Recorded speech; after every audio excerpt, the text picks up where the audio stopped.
ஒரு சந்தையின் 5ஆம் ஞாயிறுக்கான இந்த வழிபாடு நாம் இப்பொழுது ஆரம்பிக்கப் போகிறோம். நமது ஆரம்பம் பிதா குமாரன் பரிசுத்த ஆவியாகிய திரேக நாமத்தில் உள்ளது. ஆமென். நாம் கண்களை மூடி ஆண்டவரை நோக்கி மன்றாடுவோமாக.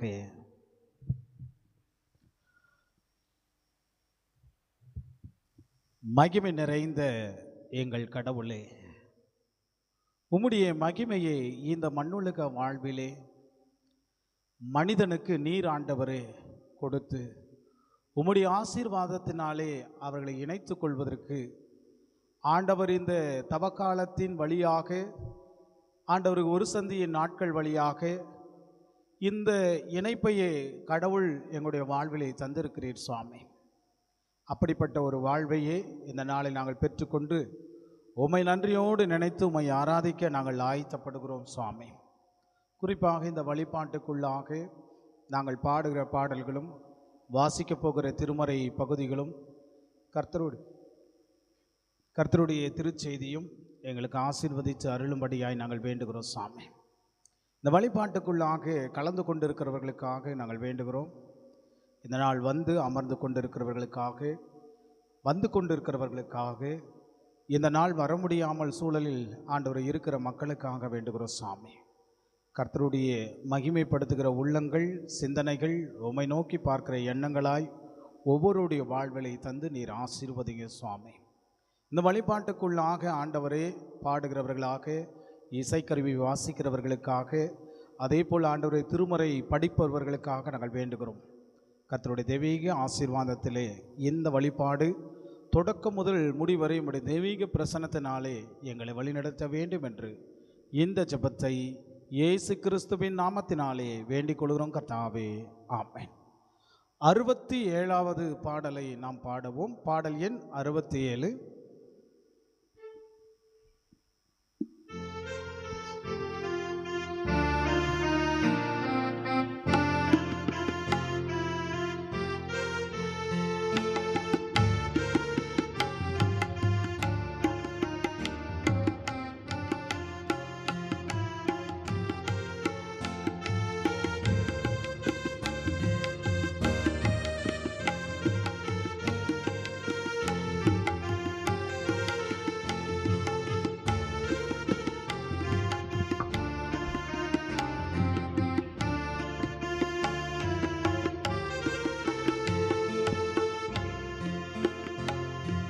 சரணம் சரணம் சரணம் எனக்கு தயை புரியும் என் பரனே. சரணம் சரணம் சரணம் எனக்கு தயை புரியும் என் பரனே. மரணத்தின் பலன் அழித்துயிர்த்த என் மன்னாவோ சன்னா. சரணம் சரணம் சரணம் எனக்கு தயை புரியும் என் பரனே. 3வது சரணம். தரணிதனில் வந்தவதரித்த தற்பரனே எனக்காக. தரணிதனில் வந்தவதரித்த தற்பரனே எனக்காக.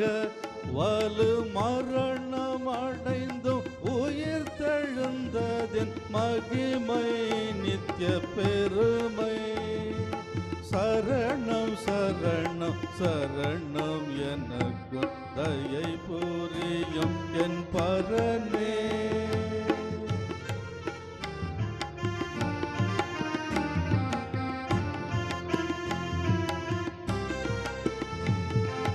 சூரர்கள் போற்றும் பரனே உனக்கு துரோகி யான எனக்கு. சூரர்கள் போற்றும் பரனே உனக்கு துரோகி யான எனக்கு. நீயே இரவு பகலன் குறைவு நீக்க ஏது நலமில் இது. நீயே இரவு பகலன் குறைவு நீக்க ஏது நலமின் மீது. சரண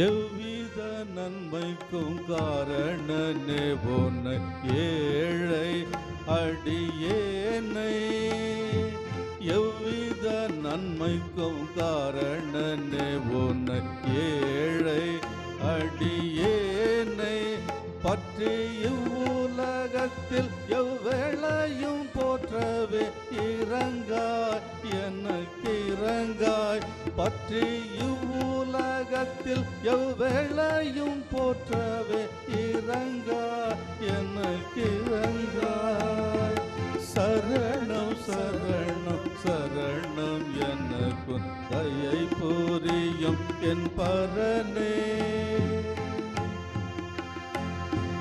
தப்பின ஆடாத கொத்த அடியேனை தானே வந்து தேட தப்பின ஆடாத கொத்த அடியேனை தானே வந்து தேட உனக்கு எப்படி சித்தம் உண்டானதில் அற்புதமாய் மூடி சூட உனக்கு எப்படி சித்தம் உண்டானதில் அற்புதமாய் மூடி சூட சரணம் சரணம் சரணம் எனக்கு தயை புரியும் என் பரனே சரணம் சரணம் சரணம் எனக்கு தயை புரியும் என் பரனே மரணத்தின் வேலன் அழுத்தோயிர்த்த என் மன்னாவோ சன்னா சரணம் சரணம் சரணம் எனக்கு தயை புரியும் என் பரனே பரனே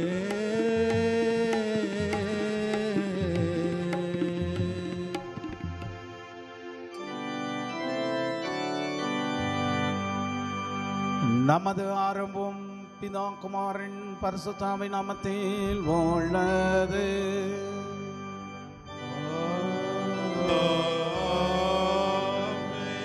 கர்த்தருக்குள் பிரியமானவர்களே, நமது பிதாவாகிய கடவுளிடம் கபடற்றி சேர்ந்து நமது பாவங்களை இவர் கரையிட்டு அவைகளை மன்னிக்க நமது இரட்சகராகிய இயேசு கிறிஸ்துவின் நாமத்தில் அவரை கெஞ்சி கேட்போம் வாருங்கள்.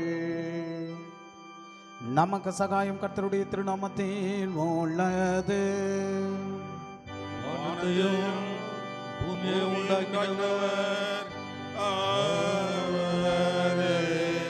என் மீறுதல்களை கர்த்தருக்கு அறிக்கையிடுவேன் என்றே தேவரே என் பாவத்தின் தோஷத்தை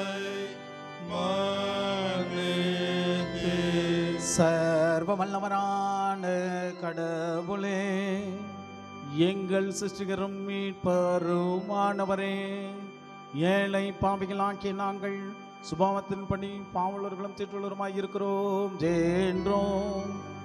மனதினாலும் வாக்கையினாலும் நடக்கையினாலும் உமக்கு விரோதமாய் பாவம் செய்தோம் என்று அறிக்கையிடுகிறோம். ஆதலால் எங்கள் ஆண்டவராகிய இயேசு கிறிஸ்துவின் நிமித்தம் நீர் காட்டின கிருபையை தேடி உம்முடைய அளவற்ற இரக்கத்தில் அடைக்கலம் போக வருகிறோம். அளவில்லாத இரக்கமுள்ள கடவுளே, எங்களை மீட்கும்படி மரணத்துக்கு ஒப்புக் கொடுத்த உமது ஒரே பிறகான குமாரன் நிமித்தம் எங்களுக்கு இறங்கி எங்கள் பாவங்களை எல்லாம் மன்னித்தருளும். உமது கிருபையினால் நாங்கள் நித்திய ஜீவனை சுதரித்து கொள்ளும்படி உம்மையும் உம்முடைய சித்தத்தையும் அறிகிற அறிவையும் உம்முடைய வசனத்துக்கு உண்மையான படிதலையோ பரிசுத்த ஆவியை கொண்டு எங்கள் இருதயங்களில் அதிகப்படுத்திட வேண்டும் என்று எங்கள் ஆண்டவராகிய இயேசு கிறிஸ்துவின் மூலமாய் உம்மை வேண்டிக் கொள்கிறோம். கர்த்தாவே, ஆமென். சர்வ வல்லவரான பரம்பிதாவாகிய கடவுள் நமக்கு இறங்கினார். அவர் தமது ஒரே பேரான குமாரனை நமது பாவங்களுக்காக மரணத்துக்கு படுத்து நிமித்தம் பாவங்களை மன்னிக்கிறார். அவர் நாமத்திலே விசுவாசம் உள்ளவர்களுக்கும் கடவுளின் பள்ளிகளாம்படி அதிகாரம் கொடுத்து அவர்களை தமது பரிசுத்த ஆவியை தந்திரள வாக்குத்தத்தம் பண்ணினார். விசுவாசமுடைய ஞானஸ்தானம் பெற்றவன் ரட்சிக்கப்படுவான். கர்த்தாவே, எங்கள் அனைவருக்கு கிருபை செய்துள்ளோம்.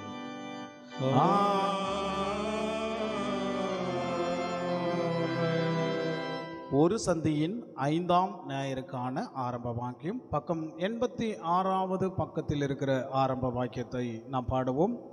86வது பக்கம் ஒரு சந்தியின் 5ஆம் ஞாயிறுக்கான ஆரம்ப வாக்கியம். கடவுளே, நீர் என்னை நியாயம் விசாரியோ, பக்தியற்ற ஜாதியோடு எனக்காக கபடம் அணையமுள்ள மனுஷன் கையிலிருந்து விடுவேயோ, நீரே என் அரணாகிய கடவுள். உமது வெளிச்சத்தையும் உமது சத்தியத்தையும் அனுப்பி யாரோளோ, அவைகள் என்னை நடத்தி உமது பரிசுத்த பர்வதத்திற்கும் உமது வாசஸ்தலங்களுக்கும் என்னை கொண்டு போய் சேர்ப்பதாக பிதாவுக்கும் குமாரனுக்கும் பரிசுத்த ஆவிக்கும் மகிமை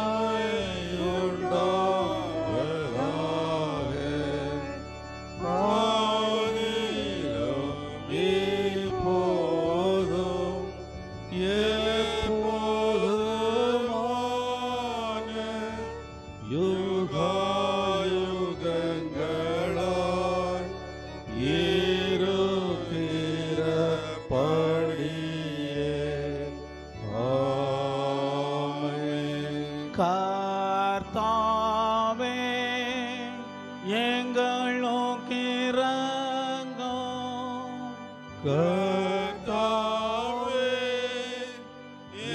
எங்களுக்கு இரங்கும். கிறிஸ்துவே, எங்களுக்கு இரங்கும். கிறிஸ்துவே, எங்களுக்கு இரங்கும். கர்த்தாவே, எங்களுக்கு இரங்கும்.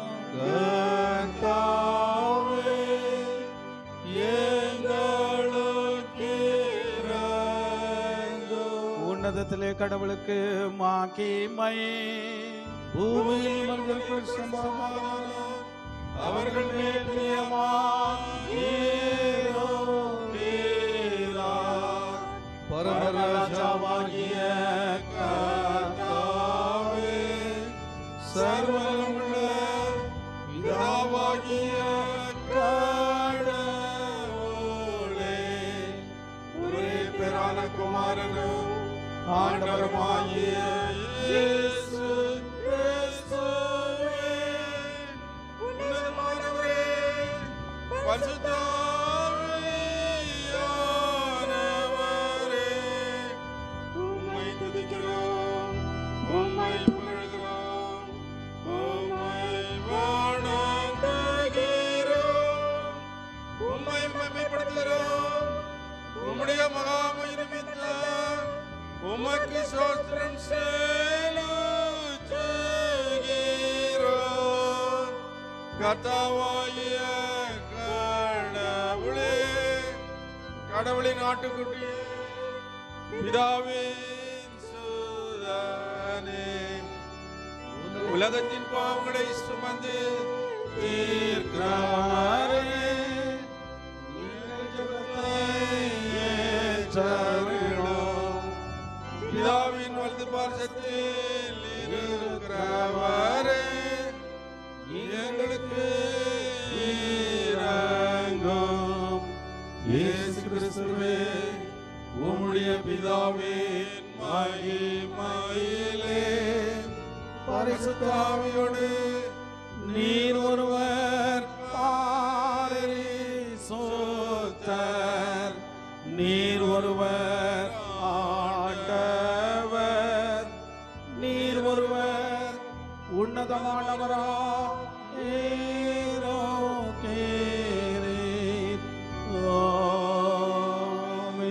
கர்த்தர் உங்களோடு இருப்பாராக. அவர் ஆவியோடும் இருப்பாராக. பிரார்த்தனை செய்வோமாக.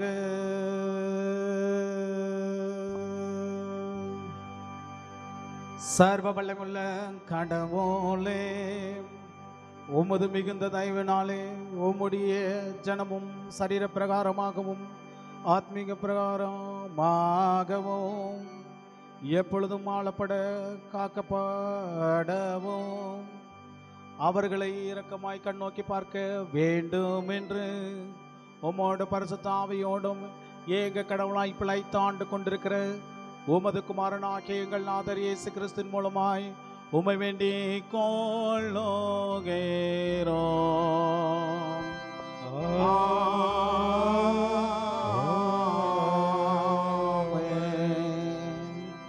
அமர்ந்து இந்த நாளுக்குரிய திருமுறை பகுதிகளை வாசிக்க கேட்போம்.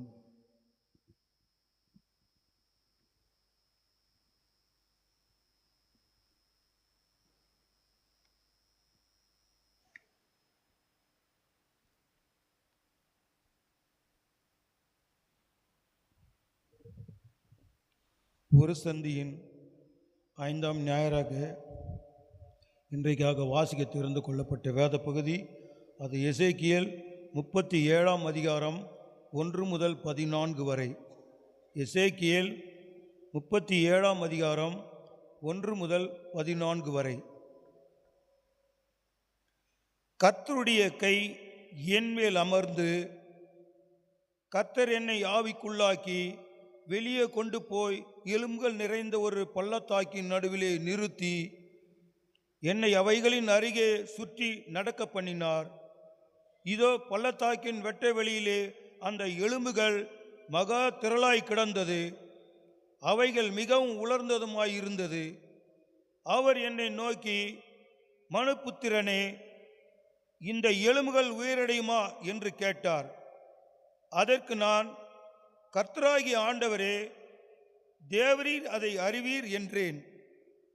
அப்போது அவர், நீ இந்த எலும்புகளை குறித்து தீர்க்க தரிசனம் உரைத்து அவளை பார்த்து சொல்ல வேண்டியது என்னவென்றால், உலர்ந்த எலும்புகளே, கர்த்தருடைய வார்த்தையை கேளுங்கள்.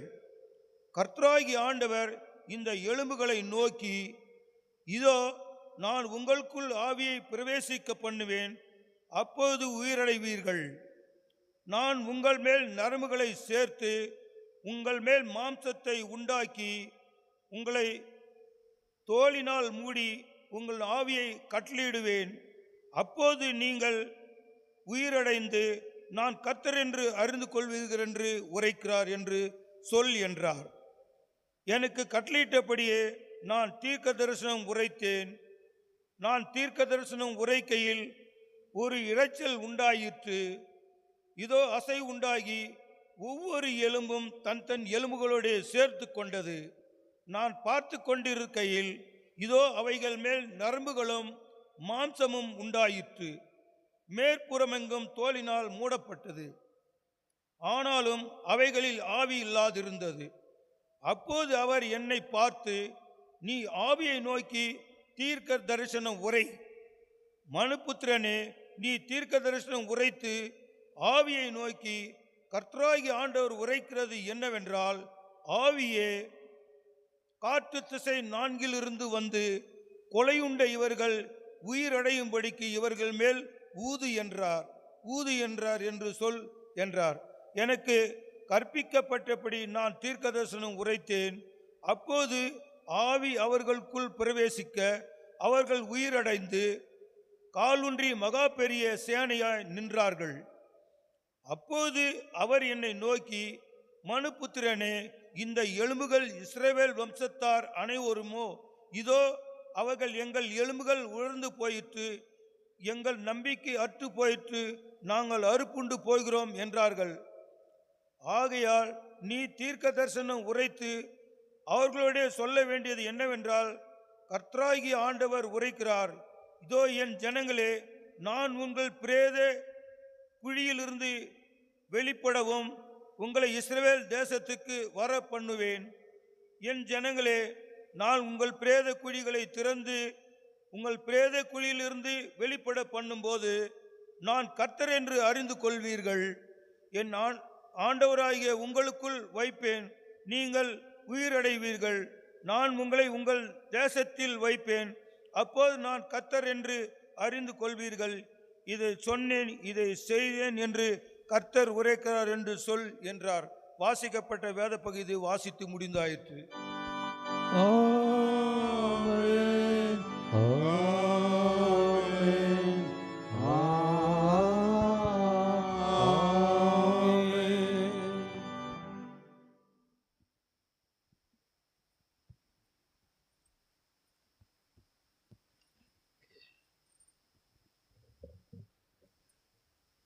ஒரு சந்தியின் 5ஆம் ஞாயிறாகிய இன்றைக்காக வாச வேண்டிய நிருப பகுதி ரோமர் 8ஆம் அதிகாரம் 1 முதல் 11 முடிய. ரோமர் 8 1 முதல் 11 முடிய. ஆனபடியால் கிறிஸ்து இயேசுக்குட்பட்டவர்களாய் இருந்து மாம்சத்தின்படி நடவாமல் ஆவின்படியே நடக்கிறவர்களுக்கு ஆக்கினை தீர்ப்பில்லை. கிறிஸ்து இயேசுவினாலே ஜீவனுடைய ஆவியின் பிரமாணம் என்னை பாவம் மரணம் என்பவர்களின் பிரமாணத்தினின்று விடுதலையாக்கிற்று. அது எப்படியெனில், மாம்சத்தினாலே பலவீனமாயிருந்த நியாயப்பிரமாணம் செய்யக்கூடாததை தேவனே செய்யும்படிக்கு தம்முடைய குமாரனை பாவ மாம்சத்தின் சாயலாகவும் பாவத்தை போக்கும் பலியாகவும் அனுப்பி மாம்சத்திலே பாவத்தை ஆக்கினைக்குள்ளாக தீர்த்தார். மாம்சத்தின்படி நடவாமல் ஆவின்படி நடக்கிற நம்மிடத்தில் நியாயப்பிரமாணத்தின் நீதி நிறைவேறும்படிக்கு அப்படி செய்தார். அன்றியும் மாம்சத்தின்படி நடக்கிறவர்கள் மாம்சத்துக்குரியவைகளை சிந்திக்கிறார்கள், ஆவியின்படி நடக்கிறவர்கள் ஆவிக்குரியவைகளை சிந்திக்கிறார்கள். மாம்ச சிந்தை மரணம், ஆவின் சிந்தையோ ஜீவனும் சமாதானமுமாம். எப்படி என்றால், மாம்ச சிந்தை தேவனுக்கு விரோதமான பகை. அது தேவனுடைய நியாயப்பிரமாணத்துக்கு கீழ்ப்படியக்கூடாமலும் இருக்கிறது. மாம்சத்துக்குட்பட்டவர்கள் தேவனுக்கு பிரியமாய் இருக்க மாட்டார்கள். தேவனுடைய ஆவி உங்களில் வாசமாய் இருந்தால் நீங்கள் மாம்சத்துக்குட்பட்டவர்களாய் இராமல் ஆவிக்குட்பட்டவர்களாய் இருப்பீர்கள். கிறிஸ்துவின் ஆவி இல்லாதவன் அவருடையவன் அல்ல. மேலும் கிறிஸ்து உங்களில் இருந்தால் சரீரமானது பாவத்தின் நிமித்தம் மரித்ததாயும் ஆவியானது நீதி நிமித்தம் ஜீவனுள்ளதாயும் இருக்கும்.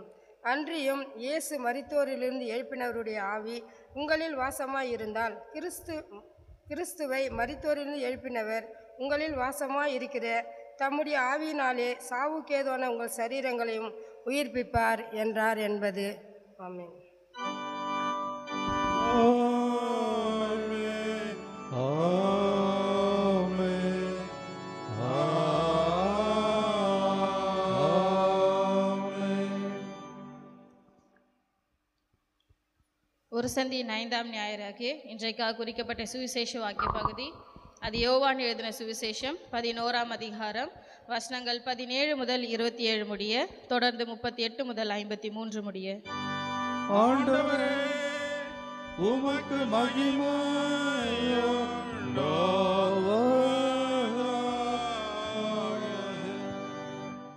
யோவான் 11ஆம் அதிகாரம் வசனங்கள் 17 முதல் 27 முடிய, தொடர்ந்து 38 முதல் 53 முடிய.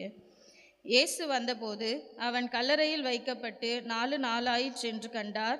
பெத்தானியா ஊர் எருசலேமுக்கு சமீபமாய் ஏறக்குறைய 2 மைல் தூரத்தில் இருந்தது. யூதரில் அநேகர் மார்த்தாள் மரியாள் என்பவர்களுடைய சகோதரனை குறித்து அவர்களுக்கு ஆறுதல் சொல்லும்படி அவர்களிடத்தில் வந்திருந்தார்கள். இயேசு வருகிறார் என்று மார்த்தாள் கேள்விப்பட்ட போது அவருக்கு எதிர்கொண்டு போனாள். மரியாளோ வீட்டிலே உட்கார்ந்திருந்தாள்.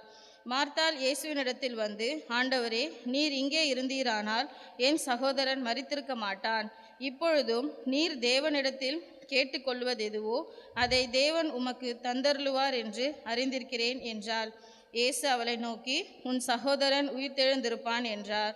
அதற்கு மார்த்தாள், உயிர்த்தெழுதல் நடக்கும் கடைசி நாளிலே அவனும் உயிர்த்தெழுந்திருப்பான் என்று அறிந்திருக்கிறேன் என்றாள். இயேசு அவளை நோக்கி, நானே உயிர்த்தெழுதலும் ஜீவனுமாயிருக்கிறேன். என்னை விசுவாசிக்கிறவன் மரித்தாலும் பிழைப்பான். உயிரோடிருந்து என்னை விசுவாசிக்கிறவன் எவனும் என்றென்றைக்கும் மறியாமலும் இருப்பான். இதை விசுவாசிக்கிறாயா என்றார். அதற்கு அவள், ஆம் ஆண்டவரே, நீர் உலகத்தில் வருகிறவரான தேவகுமாரனாகிய கிறிஸ்து என்று நான் விசுவாசிக்கிறேன் என்றாள். தொடர்ந்து 38வது வசனம். அப்பொழுது இயேசு மறுபடியும் தமக்குள்ளே கலங்கி கல்லறை நிலத்திற்கு வந்தார். அது ஒரு குகையாயிருந்தது. அதின் மேல் ஒரு கல் வைக்கப்பட்டிருந்தது. இயேசு, கல்லை எடுத்து போடுங்கள் என்றார். மரித்தவனுடைய சகோதரியாகிய மார்த்தாள் அவரை நோக்கி, ஆண்டவரே, இப்பொழுது நாருமே 4 நாளாயிற்றே என்றாள். இயேசு அவளை நோக்கி, நீ விசுவாசித்தால் தேவனுடைய மகிமையை காண்பாய் என்று நான் உனக்கு சொல்லவில்லையா என்றார். அப்பொழுது மரித்தவன் வைக்கப்பட்ட இடத்தில் இருந்த கல்லை எடுத்து போட்டார்கள். இயேசு தம்முடைய கண்களை ஏறெடுத்து, பிதாவே, நீர் எனக்கு செவி கொடுத்தபடியினால் உம்மை ஸ்தோத்தரிக்கிறேன். நீர் எப்பொழுதும் எனக்கு செவி கொடுக்கிறீர் என்று நான் அறிந்திருக்கிறேன். ஆனாலும் நீர் என்னை அனுப்பினதை சூழ்ந்து நிற்கும் ஜனங்கள் விசுவாசிக்கும்படியாக அவர்கள் நிமித்தம் இதை சொன்னேன் என்றார். இவைகளை சொன்ன பின்பு, லாசருவே, வெளியே வா என்று உரத்த சத்தமாய் கூப்பிட்டார். அப்பொழுது மரித்தவன் வெளியே வந்தான். அவன் கால்களும் கைகளும் பிரேத சீலைகளினால் கட்டப்பட்டிருந்தது. அவன் முகமும் சீலையால் சுற்றப்பட்டிருந்தது. இயேசு அவர்களை நோக்கி, இவைகளை கட்டவிழ்த்து விடுங்கள் என்றார். அப்பொழுது மரியாளிடத்தில் வந்திருந்து இயேசு செய்தவைகளை கண்டவர்கள் ஆகிய யூதர்களில் அநேகர் அவரிடத்தில் விசுவாசமுள்ளவர்கள் ஆனார்கள். அவர்களில் சிலர் பரிசேயரிடத்தில் போய் இயேசு செய்தவைகளை அவர்களுக்கு அறிவித்தார்கள். அப்பொழுது பிரதான ஆசாரியரும் பரிசேயரும் ஆலோசனை சங்கத்தை கூடிவரச் செய்து, நாம் என்ன செய்கிறது? இந்த மனுஷன் அநேக அற்புதங்களை செய்கிறானே. நாம் இவனை இப்படி விட்டுவிட்டால் எல்லாரும் இவனை விசுவாசிப்பார்கள். அப்பொழுது ரோமர் வந்து நம்முடைய ஸ்தானத்தையும் ஜனத்தையும் அழித்து போடுவார்களே என்றார்கள். அப்பொழுது அவர்களில் ஒருவனும் அந்த வருஷத்து பிரதான ஆசாரியனும் ஆகிய காய்பா என்பவன் அவர்களை நோக்கி, உங்களுக்கு ஒன்றும் தெரியாது. ஜனங்கள் எல்லாரும் கெட்டு போகாதபடிக்கு ஒரே மனுஷன் ஜனங்களுக்காக மரிப்பது நமக்கு நலமாயிருக்கும் என்று நீங்கள் சிந்தியாமல் இருக்கிறீர்கள் என்றான். இதை அவன் சுயமாய் சொல்லாமல் அந்த வருஷத்து பிரதான ஆசாரியனானபடியினாலே இயேசு யூத ஜனங்களுக்காக மரிக்கப் போகிறார் என்றும், அந்த ஜனங்களுக்காக மாத்திரமல்ல, சிதறி இருக்கிற தேவனுடைய பிள்ளைகளை ஒன்றாக சேர்க்கிறதற்காகவும் மரிக்கப் போகிறார் என்றும் தீர்க்க தரிசனமாய் சொன்னான். அந்நாள் முதல் அவரை கொலை செய்யும்படி ஆலோசனை பண்ணினார்கள் என்றார் என்பதே. இன்றைக்காக வாசிக்க தெரிந்து கொள்ளப்பட்ட சுவிசேஷ வாக்கிய பகுதி வாசித்து முடிந்தாயிற்று.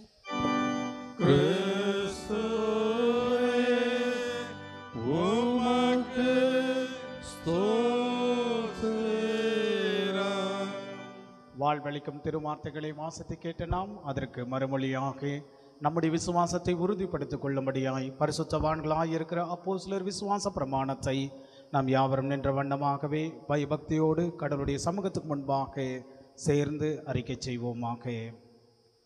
பரலோகத்தையும் பூலோகத்தையும் படைத்த சர்வவல்ல பிதாவாகிய கடவுளை விசுவாசிக்கிறேன். அவருடைய ஒரே பேரான குமாரன் நமது ஆண்டவருமாகிய இயேசு கிறிஸ்துவை விசுவாசிக்கிறேன். பரிசுத்த ஆவியினால் கர்ப்பத்தில் உட்பவித்து கன்னிமரிடத்தில் பிறந்து பொந்தபாத கீழ் பாடுபட்டு சிலுவையில் அறைந்து மரித்து அடக்கம் பண்ணப்பட்டார். பாதாளத்தில் இறங்கி 3ஆம் நாள் மரித்தெழுந்து உயிர்த்தெழுந்தார். பரத்துக்கேறி சர்வவல்ல பிதாவாகிய கடவுள் வலது பாசத்தில் வீற்றிருக்கிறார். அவரிடத்திலிருந்து உயிரோடு மரித்து நியாயத்திற்குருவார். பரிசுத்த ஆவியானவரை விசுவாசிக்கிறேன். பொதுவான பரிசுத்த சபையும் பரிசுத்தவான்களுடைய ஐக்கியமும் பாவ மன்னிப்பும் சரீர உயிர்த்தெழுதலும் நித்திய ஜீவனை விசுவாசிக்கிறேன். ஆமென். மீண்டுமாய் கடவுளை மையப்படுத்தும்படியாய் 323வது பாடல் 323வது பாடல்.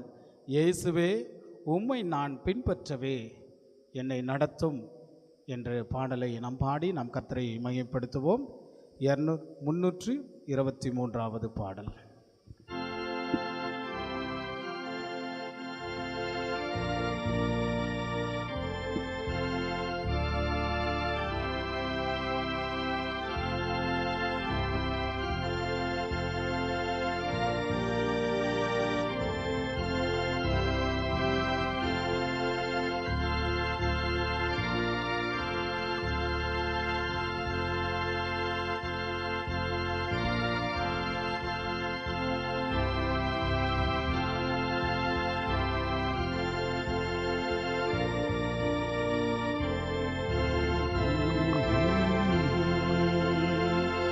இயேசுவே உம்மை நான் பின்பற்றவே என்னை நடத்தும் கை காணாமலே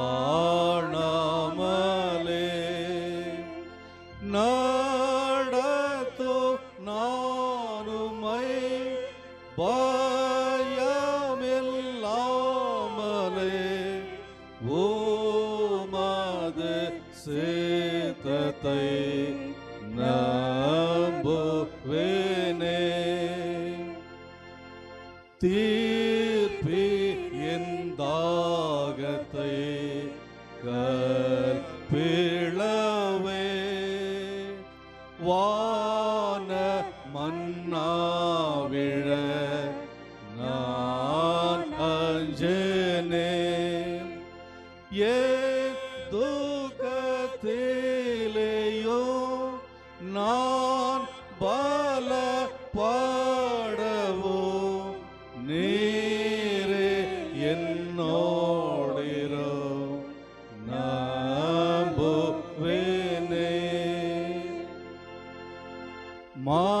மாறாவின் தண்ணீரை ஓடிக்கவே நேரிட்டால் எனக்கு ஓதாசையே வேண்டும் என்னும் ஜெபம் உமண்டை ஏறவும் நீர் அதை மதுரம் ஆக்கி நீரே.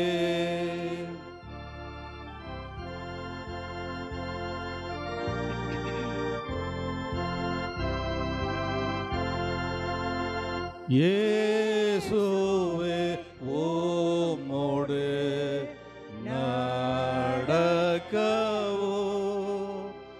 உம்மோடு இருக்கவோ என் பிரியம் நீ எனக்காகவே சேத்தீர் ஓமாலே ஓயே அடைந்தனே ஏன் பாக்கிய ஆமென்.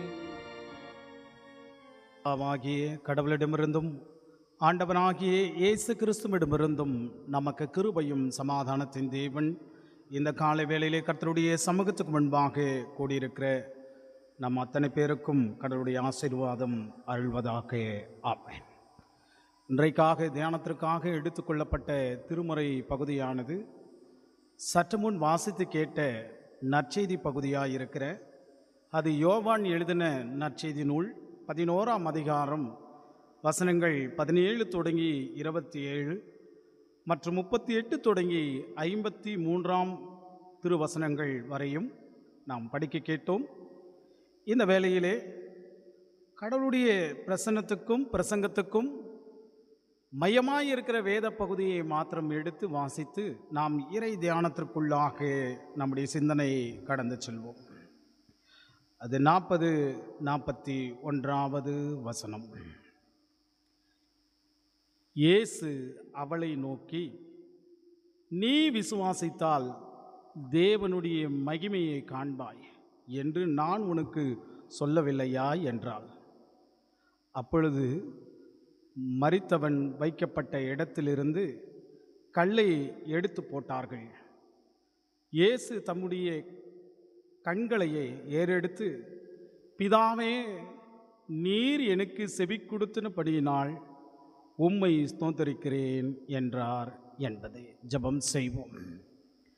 எங்கள் அன்பின் நல்ல கடவுளே, உம்முடைய திருவார்த்தை திருவசனம் எங்களுடைய வாழ்வு மங்கி போகிற ஆண்டவரே செயலற்ற நிலையில் இருக்கிற சமயத்திலே விசுவாசத்தையே கொண்டு ஆண்டவரே வல்ல செயலுக்கு முன்பாக உடைய வாழ்வை புதுப்பித்துக்கொள் என்கிற திருவார்த்தையின் அடிப்படையிலே இன்றையுடைய தியான பகுதி எங்களுக்கு எடுத்து சொல்லுகிற வார்த்தையாக இருக்கிறது சுவாமி. மனிதன் மரித்த நிலையில் இருந்தாலும் அவன் வாழ்க்கை ஆண்டவரே உம்மண்டையிலே இல்லாமல் வேறு நிலையிலே அவனுடைய வாழ்க்கை இருந்தாலும் அவன் செத்தவன் என்பதை அறிகுறியாக சொல்லுகிற திருவார்த்தையே இன்றைக்கு எங்களுக்கும் ஆண்டவரே விசுவாசத்திலிருந்து இதோ தேவனுடைய மகிமை காண்பதற்கு உம்முடைய வார்த்தை வசனத்தின் வழியாக எங்களுக்கு சொல்லப் போகிறீர். இந்த வார்த்தையை நாங்கள் கேட்க போகிறோம். உடைய வார்த்தையை வெளிப்படுங்க. நீங்கள் பேசுங்க ஆண்டவரே, உடைய வார்த்தையை நாங்கள் கேட்கிறோம். இயேசு கிறிஸ்துவின் நாமத்தினாலே வேண்டிக் கொள்கிறோம் கர்த்தாவே, ஆமென். கிறிஸ்துவுக்குள் பிரியமான என் அன்பு திருச்சபை, பெரியவர்கள் முதல் சிறியவர்கள் வரையும் இருக்கிற உங்கள் யாவருக்கும் இறைமைந்தன் அன்பினாலே இந்த ஒரு சந்தியின் நாட்கள் வழியாக திருவார்த்தையை திருமறையிலே தேடவும் திருவார்த்தைக்குள்ளாக நம்முடைய விசுவாசத்தை புதுப்பித்துக் கொள்ளவும் இந்த ஒரு சந்தியின் வாரங்கள் வழியாக கடவுள் நமக்கு கொடுத்திருக்கிறார். எனவே இந்த நாள் உங்கள் யாவருக்கும் ஸ்தோத்திரத்தை நான் தெரிவித்துக் கொள்கிறேன். எனக்கு பிரியமானவர்களே, கடந்த 2 வாரங்கள் வழியாக நாம் இந்த யோவானுடைய நற்செய்தி நூலை நாம் பார்த்து வருகிறோம். நாம் 8ஆம் தேதி, அதாவது இதே யோவானுடைய நற்செய்தி நூலில் நாம் பார்த்தோமானால் யோவான் 4ஆம் அதிகாரம் அதில் உள்ள தொடர்ச்சியாக இருக்கிற வசனங்கள் வழியாக பாவியாக இருக்கிற மக்கள் மீது கருணை கொண்ட கடவுள் தேடி போய் அவருக்கு ஜீவ தண்ணீரை கொடுக்கிற கடவுளாய் இருக்கிறார் என்பதையே நாம் பார்த்தோம். சென்ற வாரத்தின் வழியாக நாம் பார்த்தோமானால் இதே அதிகாரம் இதே பகுதி நற்செய்தி நூலிலே பார்க்கிற போது 9ஆம் அதிகாரத்திலே பிறவி குருடனாயிருந்த பார்வையே அவன் வாழ்விலே ஆண்டவர் ஒளி திறந்ததையே பார்க்க முடிகிறது. அதே இந்த வேத பகுதியிலே பார்க்கிற போது மரித்து 4 நாள் நாறி கிடந்த நிலையில் இருக்கிற மனிதனையே கடவுள் உயிர் தெழுந்த அவன் உயிர் பெற்றதையே இந்த திருமறை வழியாக நம்முடைய வாழ்வுக்கும் இந்த சமுதாயத்துக்கும் கடவுளுடைய மகிமையை காண்பதற்கும் கடவுள் நமக்கு எடுத்து சொல்லுகிற திருவார்த்தையாக இருக்கிறது என்று பார்க்க முடிகிறது. எனக்கு பிரியமானவர்களே, குறிப்பாக இந்த யோவானுடைய நற்செய்தி நூலிலே நாம் பார்த்தோம்னால் 7 அற்புதங்கள் 7 அதிசயங்கள் சொல்லப்படுகிறது. நீங்கள் யோவானுடைய நற்செய்தி நூலை நீங்கள் திருப்பி பார்த்தோம்னால் இந்த 7 நற்செய்தியிலே, அதாவது இந்த 7 விதமான அற்புதங்கள் வழியாக இந்த திருமறை கொண்டு திருப்பாடம் நமக்கு எடுத்து சொல்லுகிறதையே மையமாய் இருக்கிறது என்று பார்க்க முடிகிறது. நாம் பார்த்தோம்னா நமக்கு நன்றாக தெரியும். முதல் அற்புதத்தை பார்க்கிற போது யோவான் 2ஆம் அதிகாரம் 1 முதல் 11 வரை நாம் பார்த்தோம்னால் தண்ணீரை திராட்சை ரசமாய் மாற்றி அந்த காணா ஒரு கல்யாணத்திலே முதல் அற்புதத்தை தொடங்கின பகுதியாய் பார்க்க முடிகிறது. 2வது பார்க்கிற போது ஒரு அரசு அதிகாரியுடைய மகளை குணமாக்குற பகுதியாக இருக்கிறது. அது யோவான் அதே 4ஆம் அதிகாரத்திலே 46 தொடங்கி 54 உள்ள திருவாக்கு இருக்கிறது.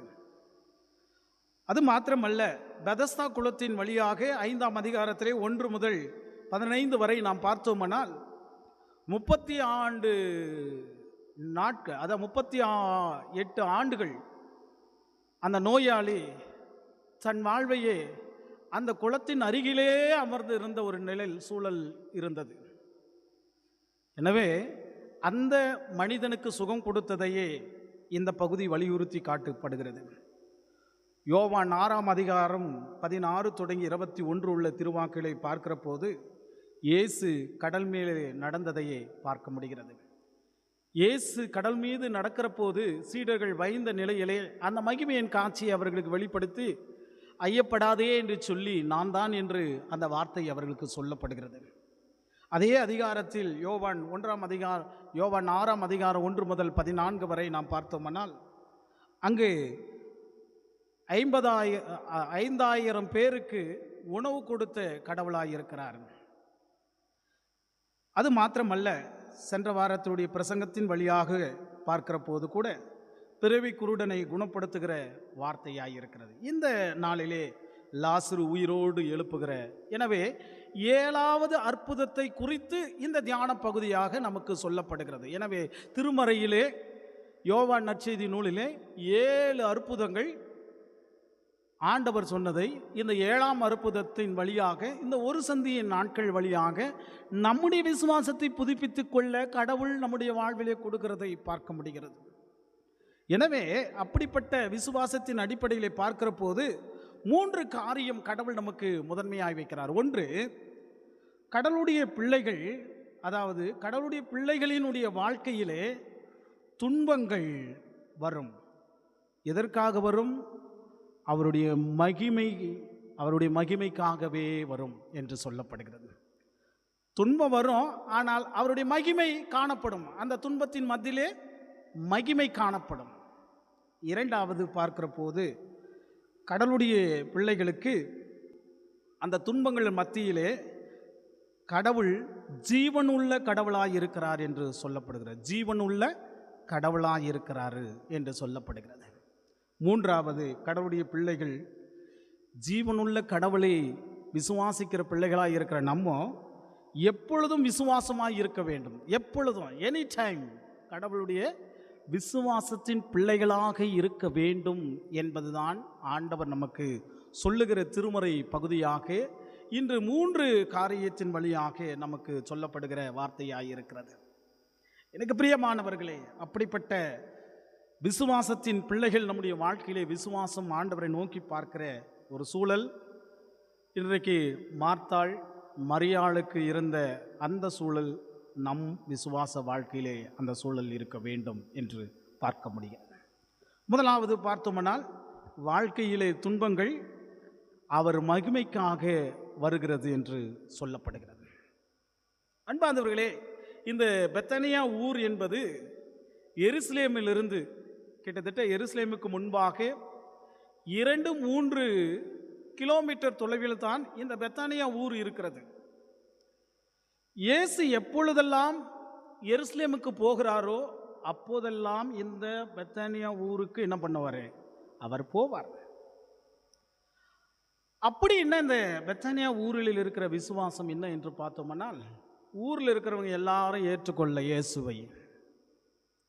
ஆனால் ஒரு குடும்பம் மாத்திரம் மட்டும் இயேசுடைய அன்பையும் இயேசுடைய வார்த்தையும் உள்ளங்கள் திறக்கப்பட்டது, அவருடைய இல்லங்களும் திறக்கப்பட்டது. ஒரு குடும்பம் அவருடைய உள்ளங்கள் திறக்கப்பட்டது, அவருடைய இல்லங்கள் திறக்கப்பட்டது. ஏனென்றால் இந்த ஒரு சிறிய கிராமத்தில் பார்க்கிற போது பெரிய குடும்பம், பெரிய, அதாவது அந்த நகரத்தில் பெரிதான சொல்லுகிற எந்த ஒரு காரியம் இருக்காது. அது மாத்திரமல்ல, அந்த ஊரில் இருக்கிற ஒரு சம்பவம் என்ன என்று பார்த்தோம்னால், ஆண் மக்களையே மாத்திரம் மட்டும் உறுதியாய் பற்றிக்கொண்டிருக்கிற ஊராய் இருக்கிறது. பெண்களுக்கு யூத மதத்திலோ அல்லது அந்த ஊரிலோ பெண்களுக்கு முக்கியத்துவம் கொடுப்பது அல்ல, யூத மதத்திற்கே அதுதான். ஆனால் இயேசு கிறிஸ்துவுடைய அன்பையும் விசுவாசத்தை பார்க்கிற போது அந்த அன்பையும் அந்த குடும்பம் உள்ளம் திறந்து இயேசுவை அழைப்பதிலே பார்க்க முடிகிறது. அதனால்தான் அவர் எருசலேமுக்கு போகும்போதெல்லாம் இந்த பெத்தானியா ஊருக்கு அவர் போகிறதை பார்க்க முடிகிறது. அப்படி அந்த குடும்பத்தில் இருந்த நபர்கள் தான் இங்கு மார்த்தாள், மரியாள், லாசரு. இந்த குடும்பத்தில் இருக்கிற இந்த நபர்கள், இந்த குடும்பத்தில் இருக்கிற நபர்களாக இருக்கிற என்ற சூழல், அந்த குடும்பத்தில் இருக்கிற நபர்களாக இருக்கிற இந்த குடும்பத்துக்கு தலைவராக இருப்பது இந்த லாசரு தான். ஒருவேளை அவருடைய குடும்பத்தில் இருக்கிற அப்பா அம்மாவை பற்றி சொல்லவில்லை. அப்படியானால் இவர்கள் 3 பேர் என்று சொல்லப்படுகிறது என்றால், அப்போ இவருடைய அப்பா அம்மா இல்லை. இல்லாதனால தான் லாசருவையே இந்த குடும்பத்துக்கு தலைப்பிள்ளை என்று சொல்லி அவனை மையப்படுத்துகிற சூழலாக இருக்கிறது. யூத மதத்துக்கு ஆண்கள் தான் முக்கியம், பெண்கள் இல்லை. ஒரு பெண்ணை மையப்படுத்தி சொன்னோமானால், பெண்ணை மையப்படுத்தி அந்த குடும்பத்துக்கு சொன்னோமானால் அந்த பெண்ணை அங்கீகரிக்கப்படாதவர்கள் என்று சொல்லப்படுவார்கள். அதனால தான் இயேசு கிறிஸ்துவை பார்க்கிற போது இவன் மரியாளின் மகன் அல்லவா என்று சொன்னார்கள். அதான் விஷயம். யோசேப்பின் மகன் என்று சொல்லவில்லை. இவன் யார் மகன் என்று சொன்னார்கள்? அப்பன் பேரு தெரியாத மகன் என்று சொன்னார்கள். அப்ப நல்லா யோசிக்க வேண்டும். ஆனால் அந்த பேர், அந்த சிந்தனை நமக்கு வரக்கூடாது. எனக்கு என் வீட்டிலே எல்லா நிகழ்வுக்கும் யூத மதத்தில் நடக்கிற சடங்குகளெல்லாம் ஆண்மகன் இருக்கிறான், ஆண்மகன் இருக்கிறான். அந்த ஆண்மகன் தான் இந்த லாசரு. அப்போ அந்த குடும்பத்தில் ஆண்மகனா இருக்கிற மரித்து போனதுனால இந்த இருவருக்கும் உள்ளம் பதறுகிறது. எப்படி பதறுகிறது? ஐயோ, இனி யாரு எனக்கு, என் குடும்பத்துக்கு உன்னை யாரு என் குடும்பத்தை பார்ப்பாங்க, இனி யார் நல்லது கட்டத்துக்கு எங்கள் வீட்டுக்கு வருவாங்க? ஏன்னா ஆண்மகன் குடும்பத்தின் தலைமையாக இருந்தான், ஆனால் இப்பொழுது ஆண்மகன் இல்லையே என்று சொல்லி உள்ளம் கசைந்து நோய்வுற்ற நிலையில் இருக்கிற சமயத்தில் உள்ளம் உடைந்து போகிற சூழலாக இருக்கிறது.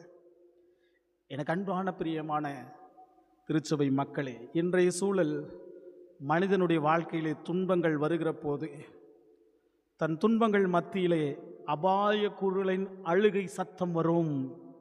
அபாய குரலின் அழுகை சத்தம் வரும்.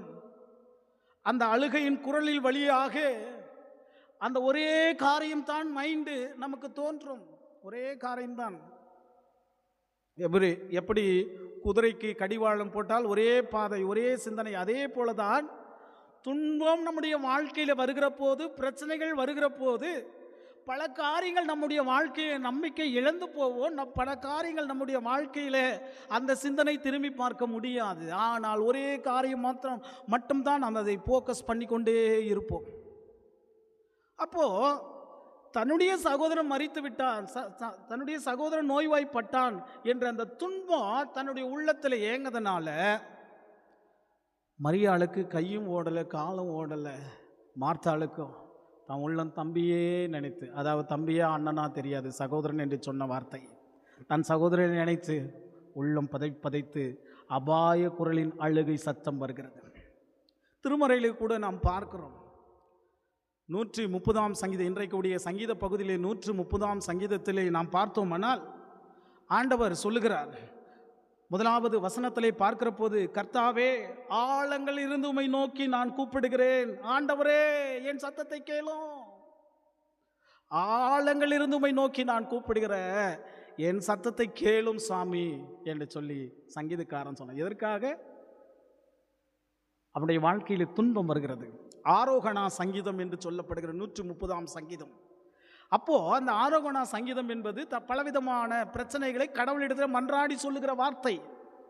அவன் உள்ளத்தில் பார்க்கிற போது ஒரே காரியம்தான், ஆண்டவரே, நீ இல்லாமல் போயிருந்தா நான் எங்கேயோ போயிட்டு இருப்பேன், நான் எங்கேயோ மறிச்சிருப்பேன், நீங்க தான் ஆண்டவரே என்று சொல்லி ஒரே காரியத்தை ஒரே சிந்தனையுடன் நோக்கி பார்த்த சங்கீதம் என்று சொல்லப்படுகிறது.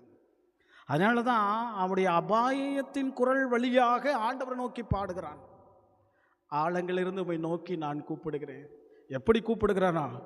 ஆண்டவரே, என் சத்தத்தை கேளும், என் சத்தத்தை கேளும் என்று சொல்லுகிறான். இன்று நாம் கூட அப்படித்தான். துன்பம் நம்முடைய வாழ்க்கையில் வருகிற போது அந்த வழி, அந்த நிறையில் நம்முடைய வாழ்க்கை இருக்கிற போது அபாய குரல் உள்ளத்தின் வழியாக வரும் என்று பார்க்க முடிகிறது.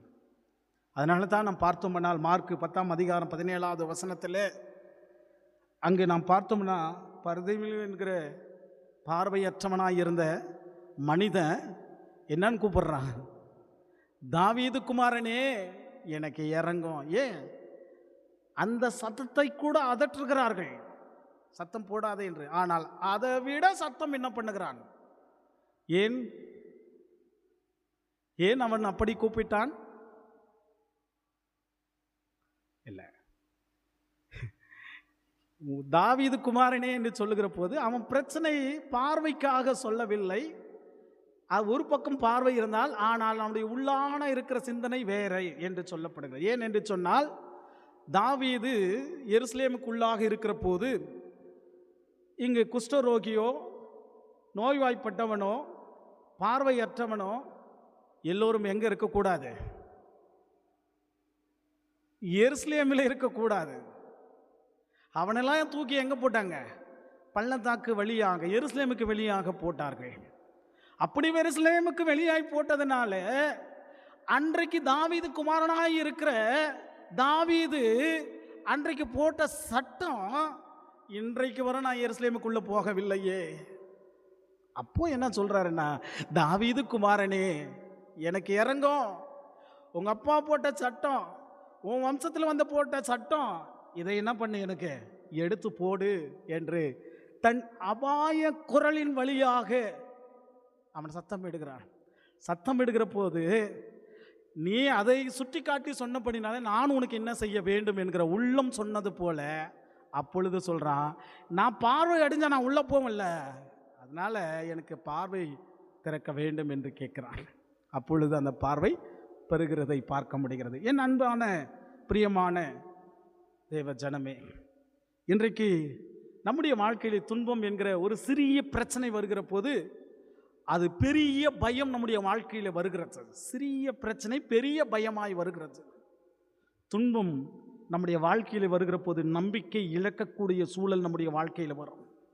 அதனால தான் சங்கீதம் 130:5-6 சொல்லுகிறது, நம்முடைய வாழ்க்கையில் ஏற்படுகிற துன்பங்கள் எல்லாம், துன்பத்தின் மத்தியில் இருக்கிற போதெல்லாம் கடவுள் நமக்கு சொல்லுகிறார். இங்கு படிங்கள் 5-7 என்ன எப்படி இருக்க வேண்டும் என்று சொல்லுகிறார். கர்த்தருக்கு காத்திருந்து அவர் என்ன சொல்லுகிறார் என்றால், கடவுளிடத்தில் காத்திருப்பதை கற்றுக்கொள்ள வேண்டும் என்று சொல்லுகிறார். கடவுளிடத்தில் காத்து நின்று கற்றுக்கொள்ள வேண்டும் என்று ஆண்டவர் எதிர்பார்க்கிறார். அது மாத்திரமல்ல, 1 பேதுரு 5:7 ஆண்டவர் சொல்லுகிறார், உங்களை விசாரிக்கிறபடியினாலே உங்கள் கவலைகள் எல்லாம் அவர் மீது ஒப்புவி, அவர் மீது போடு, உன் பாரத்தை அவர் மீது ஒப்புவி என்று ஆண்டவர் சொல்றார். அப்போ என்ன சொல்லுகிறார் என்றால், கடவுளுடைய சமூகத்துக்கு முன்பாக இருந்து நம்முடைய காரியங்கள், நம்முடைய துன்பங்கள் அவர் மீது ஒப்புவி என்று சொல்லுகிறதை பார்க்க முடிகிறது.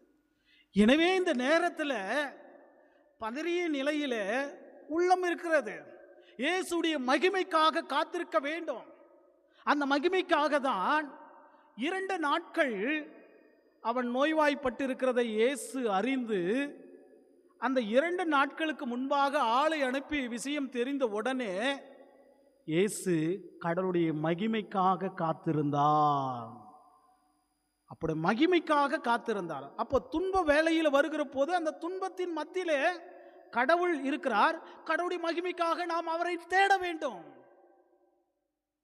121 சங்கீதம் நமக்கு அழகாக சொல்கிறது, ஒத்தாசை வரும் பருவதலுக்கு நேராக என் கண்களை ஏறெடுங்கள் என்று சொல்லி.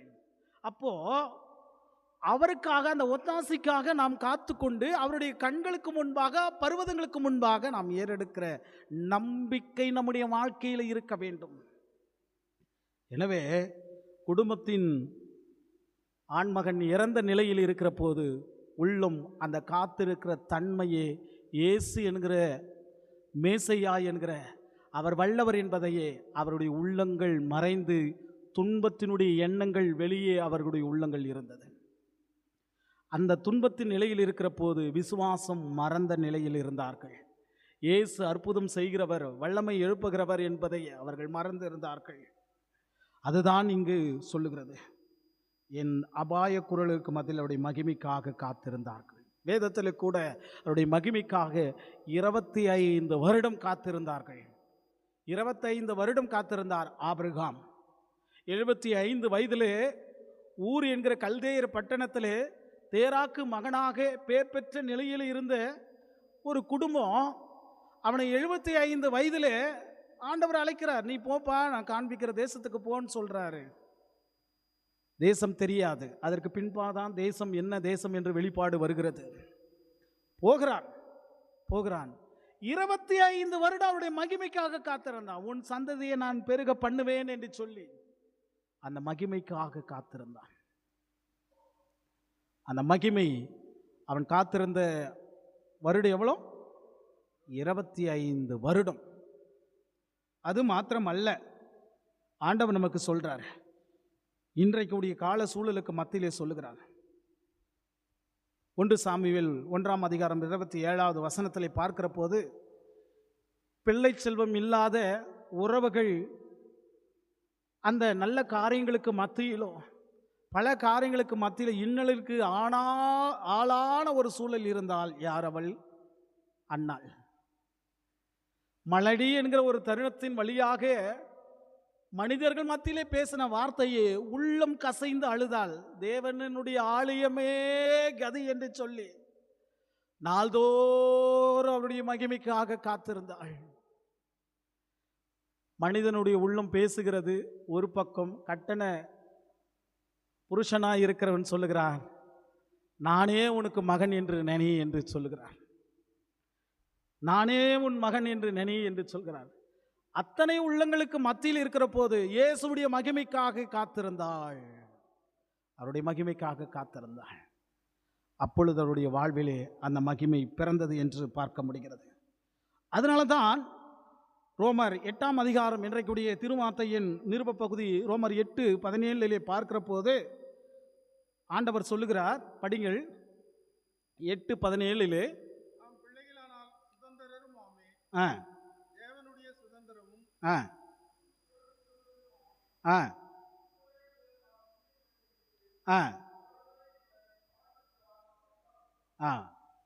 அவர் என்ன சொல்லுகிறார் என்று பார்த்தோம்னால், அவரோடு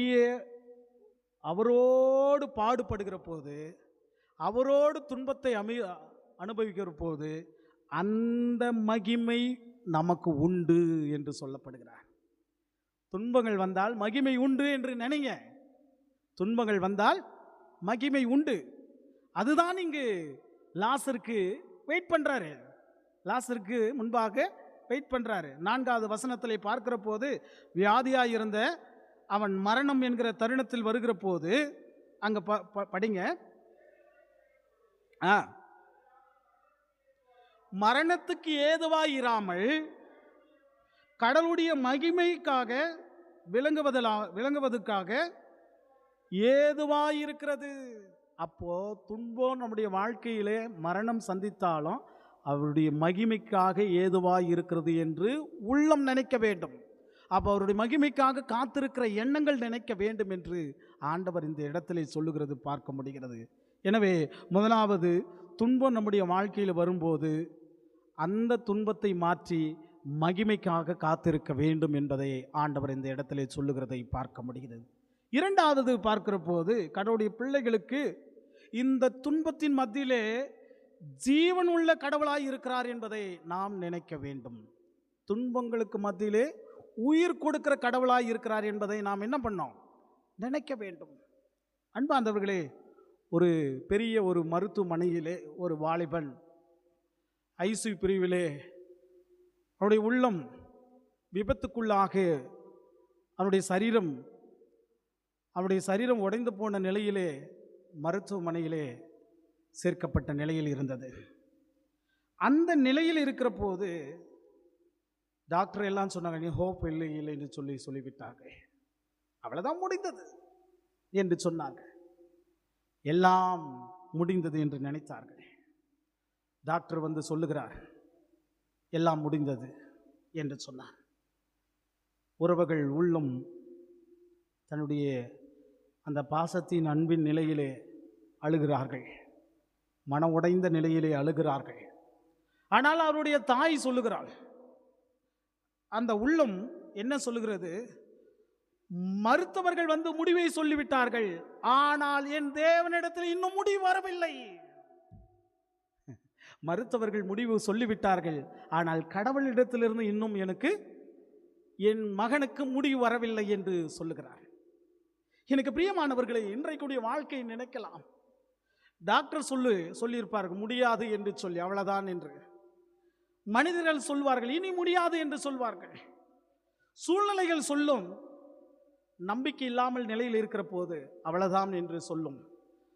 ஆனால் கடவுள் சொல்லுகிற, கடவுளால் ஆகாத காரியம் ஒன்றும் இல்லை என்பது கடவுள் நமக்கு முன்பாக சொல்லுகிறார். ஏன் என்று சொன்னால், இந்த ஜீவனை தந்தவர் அவர்தான். இந்த ஜீவன் அவரிடத்தில் இருக்கிறது என்பதை நாம் உணர வேண்டும்.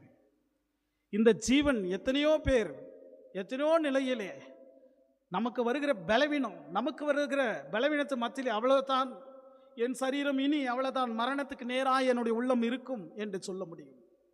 என் சரீரத்தில் இனி தினந்தோறும் நான் மாத்திரை மருந்துதான் என்னுடைய வாழ்க்கை என்று நினைக்க முடியும். இப்படி மருத்துவர்கள் வழியாக சொல்லலாம்.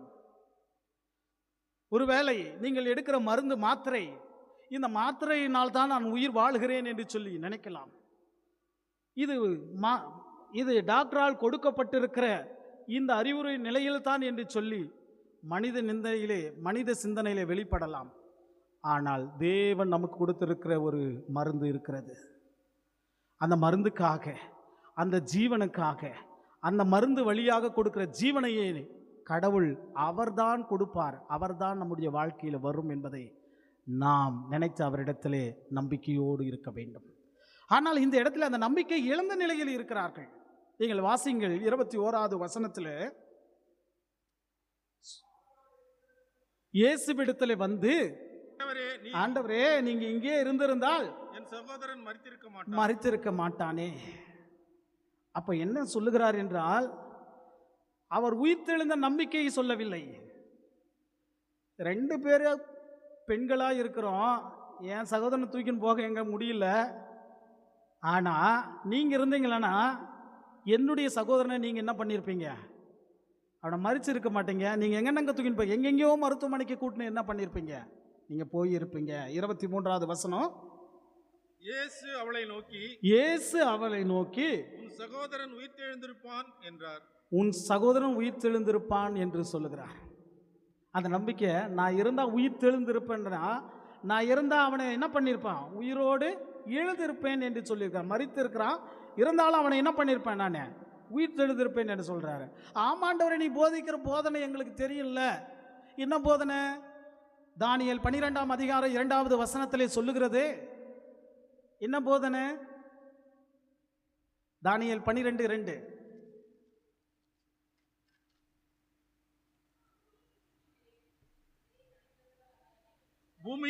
பூமியின் தூளிலே நித்திரை பண்ணுகிறவர்களாகிய அநேகரில் சிலர் நித்திய ஜீவனுக்கும் சிலர் நித்திய நிந்தைக்கும் இகழ்ச்சிக்கும் விழித்து எழுந்திருப்பார்கள்.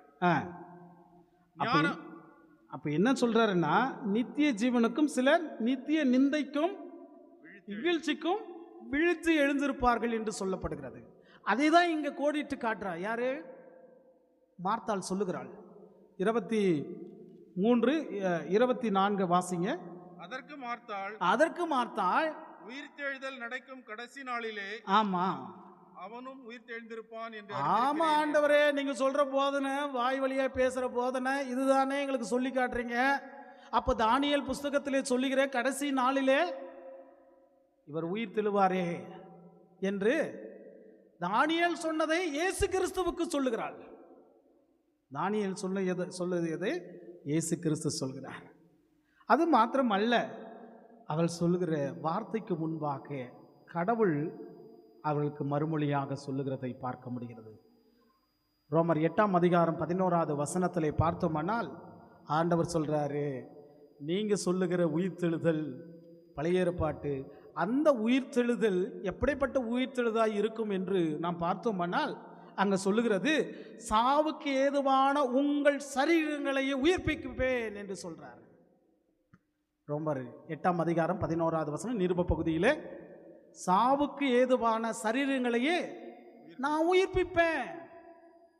சாவுக்கு ஏதுவான சரீரங்களை நான் என்ன பண்ணுவேன்? இப்ப மரணம் அடைந்த சரீரத்தை நான் உயிர்த்தெழ வைப்பேன் என்று சொல்லுகிறார். அதனாலதான் இங்க 25வது வசனத்திலே இங்க சொல்லுகிறார் ஆண்டவர், இயேசு அவளை நோக்கி நானே உயிர்த்தெழுதும் ஜீவனமாய் இருக்கிறேன். என்னை விசுவாசிக்கிறவன் எவனோ அவன் மரித்தாலும் உயிர் கொடுக்கிற கடவுள் நான் தான், உயிர் கொடுக்கிற கடவுள் நான் தான் என்று ஆண்டவர் சொல்லுகிறார். என் அன்பான நேசிக்கப்பட்ட குடும்பங்களே, வேதத்தில் கூட கடவுள் நிறைய இடத்துல உயிர்த்தெழு வைத்திருக்கிறார். அவருடைய வார்த்தையின் வழியாக உயிர்த்தெழு வைத்திருக்கிறார். 1 ராஜாக்கள் 17ஆம் அதிகாரத்திலே பார்க்கிற போது அங்கே எலியா ஏழை விதவையினுடைய மகளை அவன் என்ன பண்ணியிருக்கிறாரு? உயிர்த்தெழுத வைத்திருக்கிறார். 2 ராஜாக்கள் 4ஆம் அதிகாரத்திலே பார்க்கிற போது சுனேமேன் என்கிற ஊரை சேர்ந்த பெண்ணுடைய அங்கு மகளையும் என்ன பண்ணி பெண் பிள்ளையே உயிர்த்தெழுத வைத்திருக்கிறார். யாரு?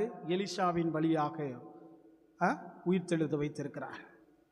இயேசு கிறிஸ்து பார்க்கிற போது எவீருடைய மகள், மார்க் 5ஆம் அதிகாரத்திலே பார்த்தோம்னா எவீருடைய மகளை உயிர்த்தெழுத வைத்திருக்கிறார்.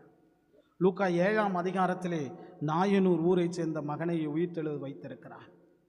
அது மாத்திரமல்ல, அப்போஸ்தலர்கள் அவருடைய நாமத்தை இந்த சாவுக்கு ஏதுவான சரீரமாய் இருக்கிற உயிர்த்தெழுத வைத்திருக்கிறார். பார்த்தோம்னா தபித்தாள் என்கிற அப்போஸ்தலர் 9ஆம் அதிகாரம் 40வது வசனத்தில் தபித்தாள் என்கிற பெண்ணையை உயிர்த்தெழுத வைத்திருக்கிறார். அது மாத்திரமல்ல, இங்கு அப்போஸ்தலர் 20ஆம் அதிகாரம் 10வது வசனத்தில் ஐத்திகு என்கிற ஒரு மனிதன் தன் ஜன்னல் வழியாக பவுல் பிரசங்கத்தை கொண்டிருக்கிற போது, பவுல் பிரசங்கத்தை கேட்டுக்கொண்டிருக்கிற போது அவன் தூங்கி கொண்டு நிலையில் இருக்கிற போது கீழே விழுந்ததுனால அவன் அப்படியே மரணம் அடைந்தான். மரணம் அடைந்த உடனே பவுல் அந்த இடத்துல அவனை உயிர்த்தெழ வைத்தார் என்று பார்க்க முடிகிறது. எனக்கு பிரியமானவர்களே, இன்றைக்கு கடவுள் அதுதான், கடவுளால் ஆகாத காரியம் ஒன்றும் அல்ல என்று சொல்லப்படுகிறது. மரணமோ ஜீவனமோ வந்தாலும், பாவமோ மரணமோ நரகமோ பேயோ, பாவமோ மரணமோ நரகமோ பேயோ, பயந்து நடுங்கிட ஜெயம் சீரந்தோர். பாவமும் மரணமோ நரகமோ பேயோ, பயந்து நடுங்கிட ஜெயம் சீரந்தோர். என் மீட்பர் உயிரோ இரு கையிலே, எனக்கின்ன குறை உண்டு நீ சொல் மனமே. என் மீட்பர் உயிரோடிரு கையிலே, எனக்கின்ன குறை உண்டு நீ சொல் மனமே.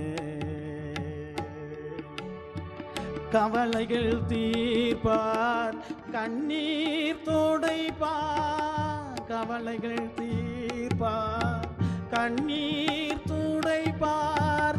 கடைசி மட்டும் கைவிடாதிருப்பார்.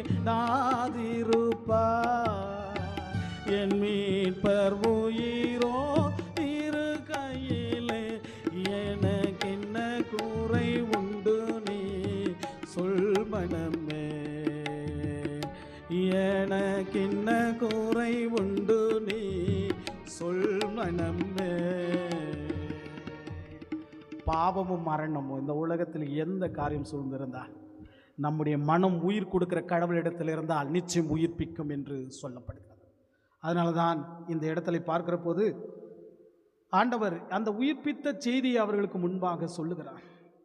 அந்த உயிர்ப்பித்த செய்தியை சொல்லுகிற போது கடவுள் அந்த உயிர்ப்பித்த வார்த்தையை சொல்லுகிறார். அதனால தான் 26வது வசனத்திலே தொடர்ச்சியாக நாம் பார்த்தோம்னால் அங்கே சொல்லுகிறார். 26வது வசனம் வாசிங்க. உயிரோடு இருந்து என்னை விசுவாசிக்கிறவன் எவனும், உயிரோடு இருக்கிற விசுவாசிக்கிற எவனும் என்றென்றைக்கும் மறியாமல் இருப்பான். அவன் என்றென்றைக்கும் மறியாமல் இருப்பான். அப்போ மரணம் என்பது உயிர் போன பிறகுதானா? ஒரு கேள்வி இருக்குதுல்ல. மரணம் என்பது உயிர் போன பிறகுதானா? உயிர் இருக்கும்போது கூட என்ன அது? மரணம் தான். எப்போ?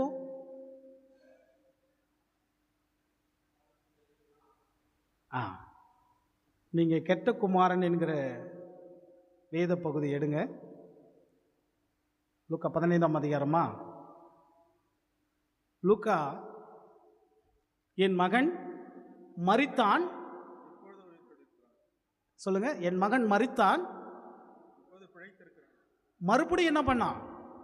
பிழைத்து கொண்டான்.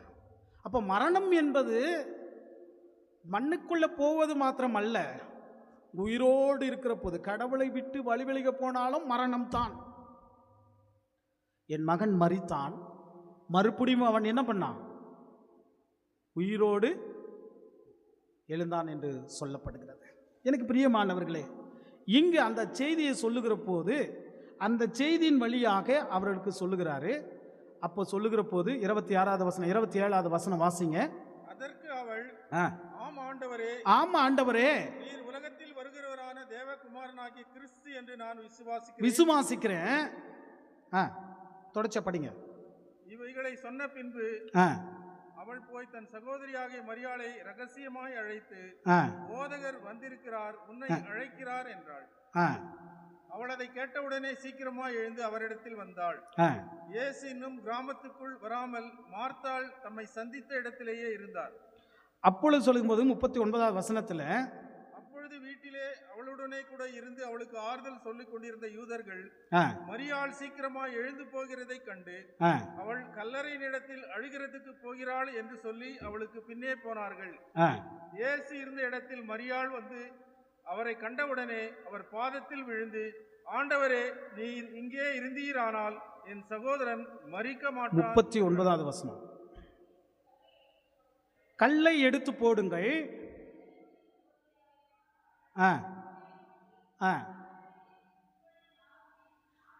அப்ப மார்த்தாள் இத்தனையும் போதனை சொல்லுகிற போது கூட அவர் ஜீவன் கொடுக்கிற, உயிர் கொடுக்கிற கடவுள் என்பதையே அவருடைய உள்ளம் நம்பிக்கப்படவில்லை. அவ என்ன சொல்லுகிறாள் என்றால், 4 நாள் ஆயிப்போச்சே, இப்பொழுது நாருமே என்று சொல்லுகிறார். அப்போ மறுபடியும் சொல்லுகிறார் 3வது வகையிலே, கடவுளுடைய பிள்ளைகள் 3வது சொல்லுகிற போது கடவுளுடைய பிள்ளைகள் விசுவாசமாய் இருக்க வேண்டும். 3வது தலைப்பு கடவுள் சொல்லுகிறார்.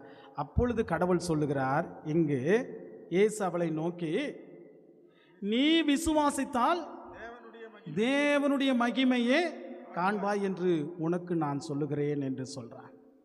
அப்பொழுது சொல்லுகிறாள், படிங்க.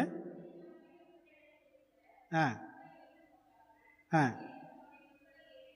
ஆ ஆ ஆ ஆ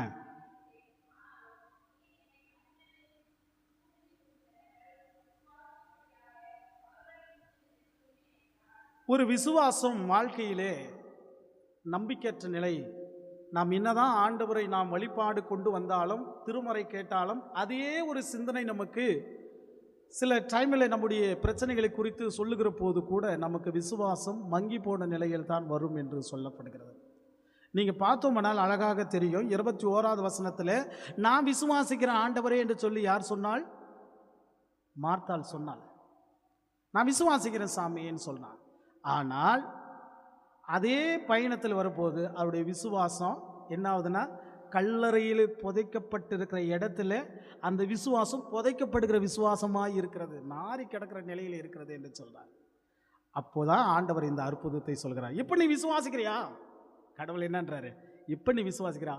விசுவாசிக்கிறேன் ஆண்டவரேன்னு சொன்னார். போறாரு. அப்போ சொல்லுகிற போது கல்லை என்ன பண்ணுங்க, 40 வசனத்தில் பார்த்தோம்னா தொடர்ச்சியாக,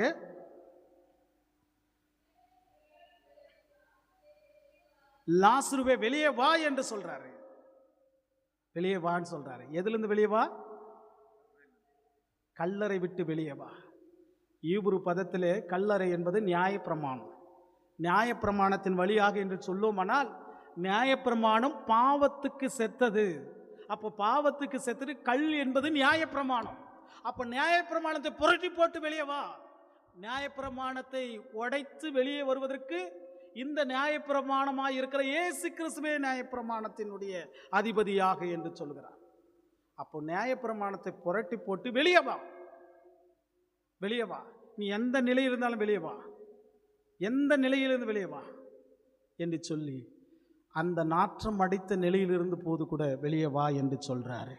வெளியே வந்த போதுதான் அவன் சொல்லுகிறார், இந்த தேடல் விசுவாசம் நம்முடைய வாழ்க்கையிலே அற்புதத்தை காண முடியும் என்று சொல்லப்படுகிறது. அதனால தான் இப்போ 45வது வசனத்திலே பார்த்தோம்னால் ஆண்டவர் சொல்றாரு,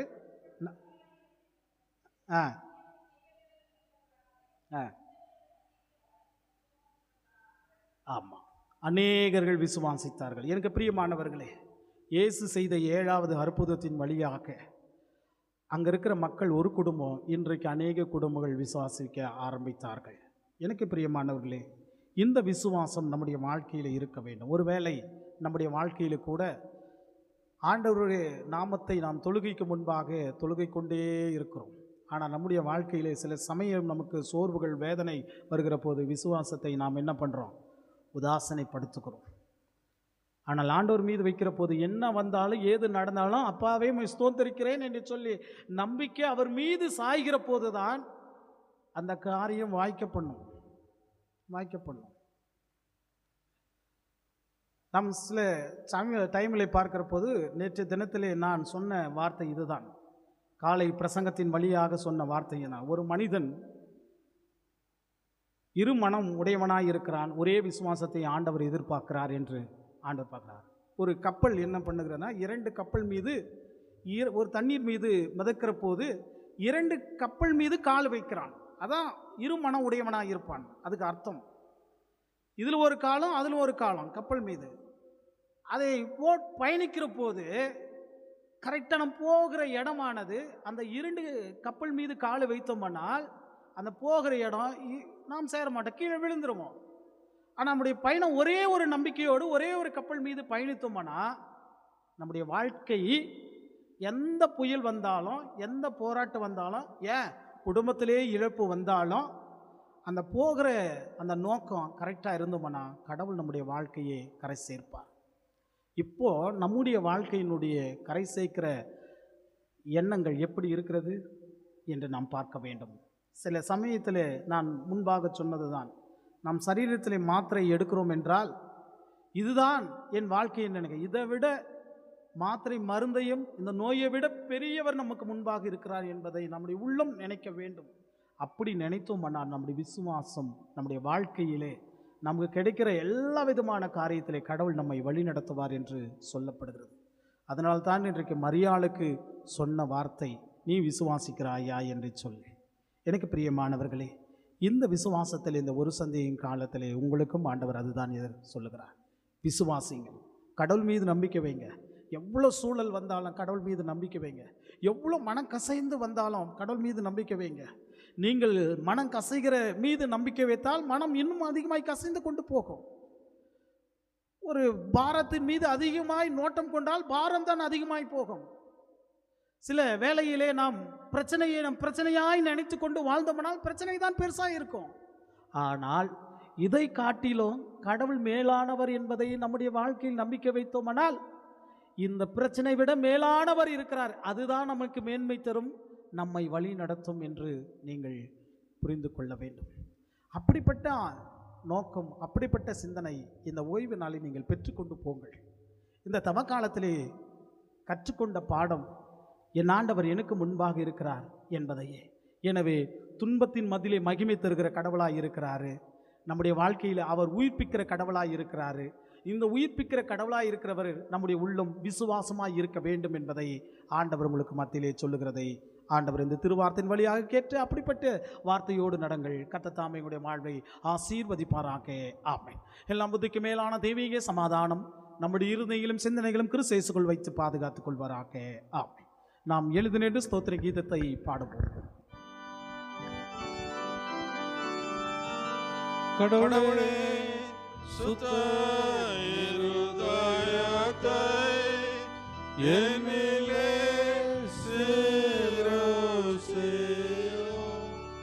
நிலைவரமான ஆவியை உள்ளத்திலே புதுப்பியும் உமது சமூகத்தில் என்னை தள்ளிவிடாதிரும். உமது பரிசுத்த ஆவியை என்னிடத்திலிருந்து எடுத்துக்கொள்ளாதிரும். உமது இரட்சண்ய சந்தோஷத்தை திரும்பவும் எனக்கு தாரும். உற்சாகமான ஆவி என்னை தாங்கும்படி செய்யும். சிறப்பு ஜெபம் தேவையுள்ளவர்கள் கர்த்தருடைய சமூகத்துக்கு முன்பாக வாருங்கள்.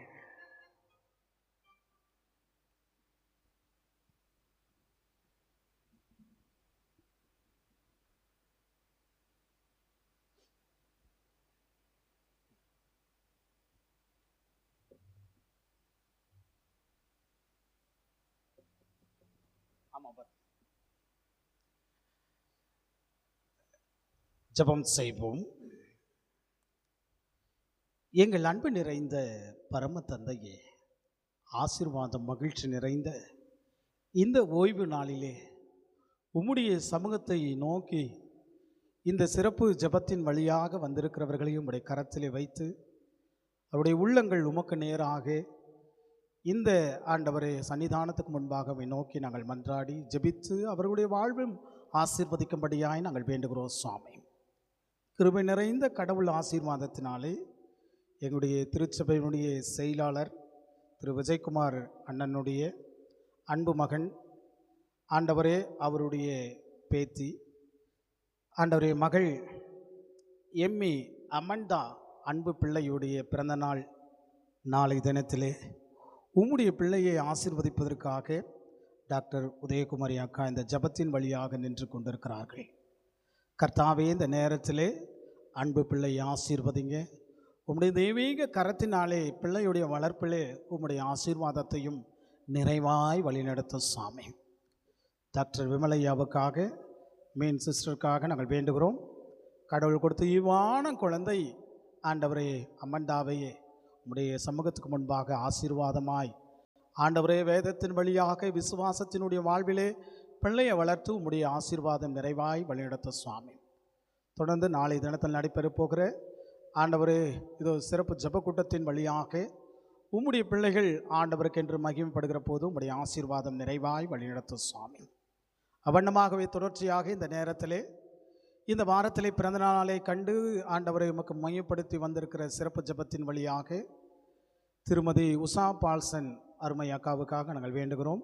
கர்த்தர் கொடுத்த ஆண்டவரை ஆசீர்வாதமான இந்த பிறந்த நாள் வழியாக உம்முடைய கரத்தினாலே அருமை அக்காவை நீர் ஆசீர்வதிங்க தகப்பனே. இந்த நேரத்திலே தன்னுடைய பெற்றோர்களை அவர்கள் நினைக்கிறார்கள். கடவுள் கொடுத்த வாழ்வு, கடவுள் கொடுத்த உருவம், கடவுள் கொடுத்த ஆசீர்வாதம், இந்த ஆண்டவரை ஆண்டிலே மீண்டும் ஒரு நாளை ஆண்டவர் எங்களுக்கு தந்திருக்கிறார். இதிலே ஆண்டவருக்கு மகிமைப்படுவோம். ஆண்டவரே, இதை எங்களுடைய பெற்றெடுத்த பெற்றோர்களுக்கு நன்றி சொல்கிற இந்த தருணத்தின் வழியாகவும் உம்முடைய ஆசீர்வாதம் நிறைவாய் வழிநடத்துங்க. இரு ஆண்டவரை பிள்ளைகளும் மருமகனும் ஆசீர்வதிங்க. எல்லாவற்றுக்கும் மேலாக இந்த குடும்பத்தை வழிநடத்தி பாதுகாத்துக் கொள்ள வேண்டும் என்று இந்த ஜெபத்தை இயேசு கிறிஸ்துவின் நாமத்தினாலே வேண்டிக் கொள்கிறோம் கர்த்தாவே, ஆமென். கர்த்தருடைய ஆசீர்வாதம் மாறாத கரம் உங்களோடு இந்த வழிநடத்தி உங்களை ஆசீர்வதிப்பாராக, ஆமென். God bless you.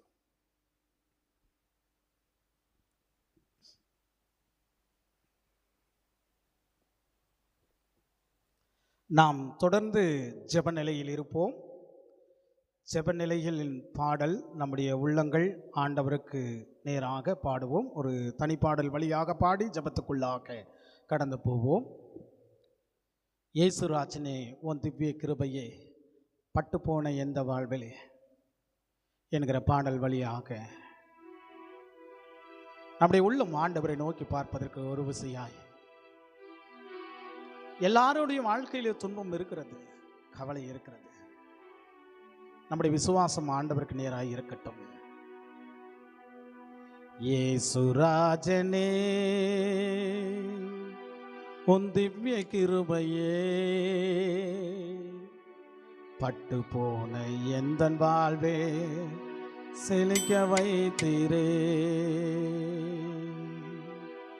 இயேசுராஜனே உன் திவ்ய கிருபையே பட்டு போன எந்தன் வாழ்வை செழிக்க வைத்தீரே.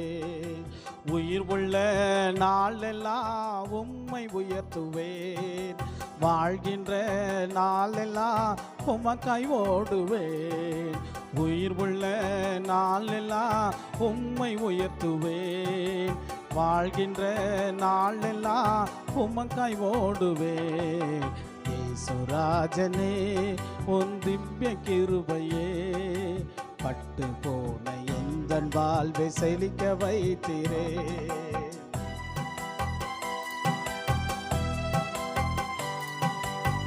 ஆண்டவரே, உம்முடைய கரத்தினாலே ஒவ்வொருடைய வாழ்வுக்கு முன்பாக எல்லாருடைய ஆண்டவரை பள்ளத்தாக்களை நாங்கள் நினைக்கிறோம் சாமி. உடைந்த பள்ளத்தாக்களும் கண்ணீர் வடித்த பள்ளத்தாக்குகளும் நாங்கள் பார்க்கிறோம். ஆனால் உங்களுடைய கரம் இல்லை என்றால், அந்த கரத்தை பிடித்து எங்களுடைய வாழ்க்கை வரவில்லை என்றால் நாங்கள் இந்த இடத்தில் நிறுந்து இருக்க மாட்டோம் சுவாமி. எங்களுடைய கரங்கள் ஆண்டவர் உம்மை பிடித்து கொண்டிருக்கிறது தகப்பனே. கண்ணீரின் பள்ளத்தாக்கில் நடக்கும் போதெல்லாம், கண்ணீரின் பள்ளத்தாக்கில் நடக்கும் போதெல்லாம், கனிவோடு உந்தன் கரம் என்னை அணைக்குதே, கனிவோடு உந்தன் கரம் என்னை அணைக்குதே. உயிர் உள்ள நாளெல்லாம் உம்மை உயர்த்துவேன், வாழ்கின்ற நாளெல்லாம் உமக்காய் ஓடுவேன். உயிர் உள்ள நாளெல்லாம் உம்மை உயர்த்துவேன், வாழ்கின்ற நாளெல்லாம் உமக்காய் ஓடுவேன். இயேசுராஜனே உம் திவ்ய கிருபையே, பட்டு போன எந்தன் வாழ்வை செழிக்க வைத்திரே.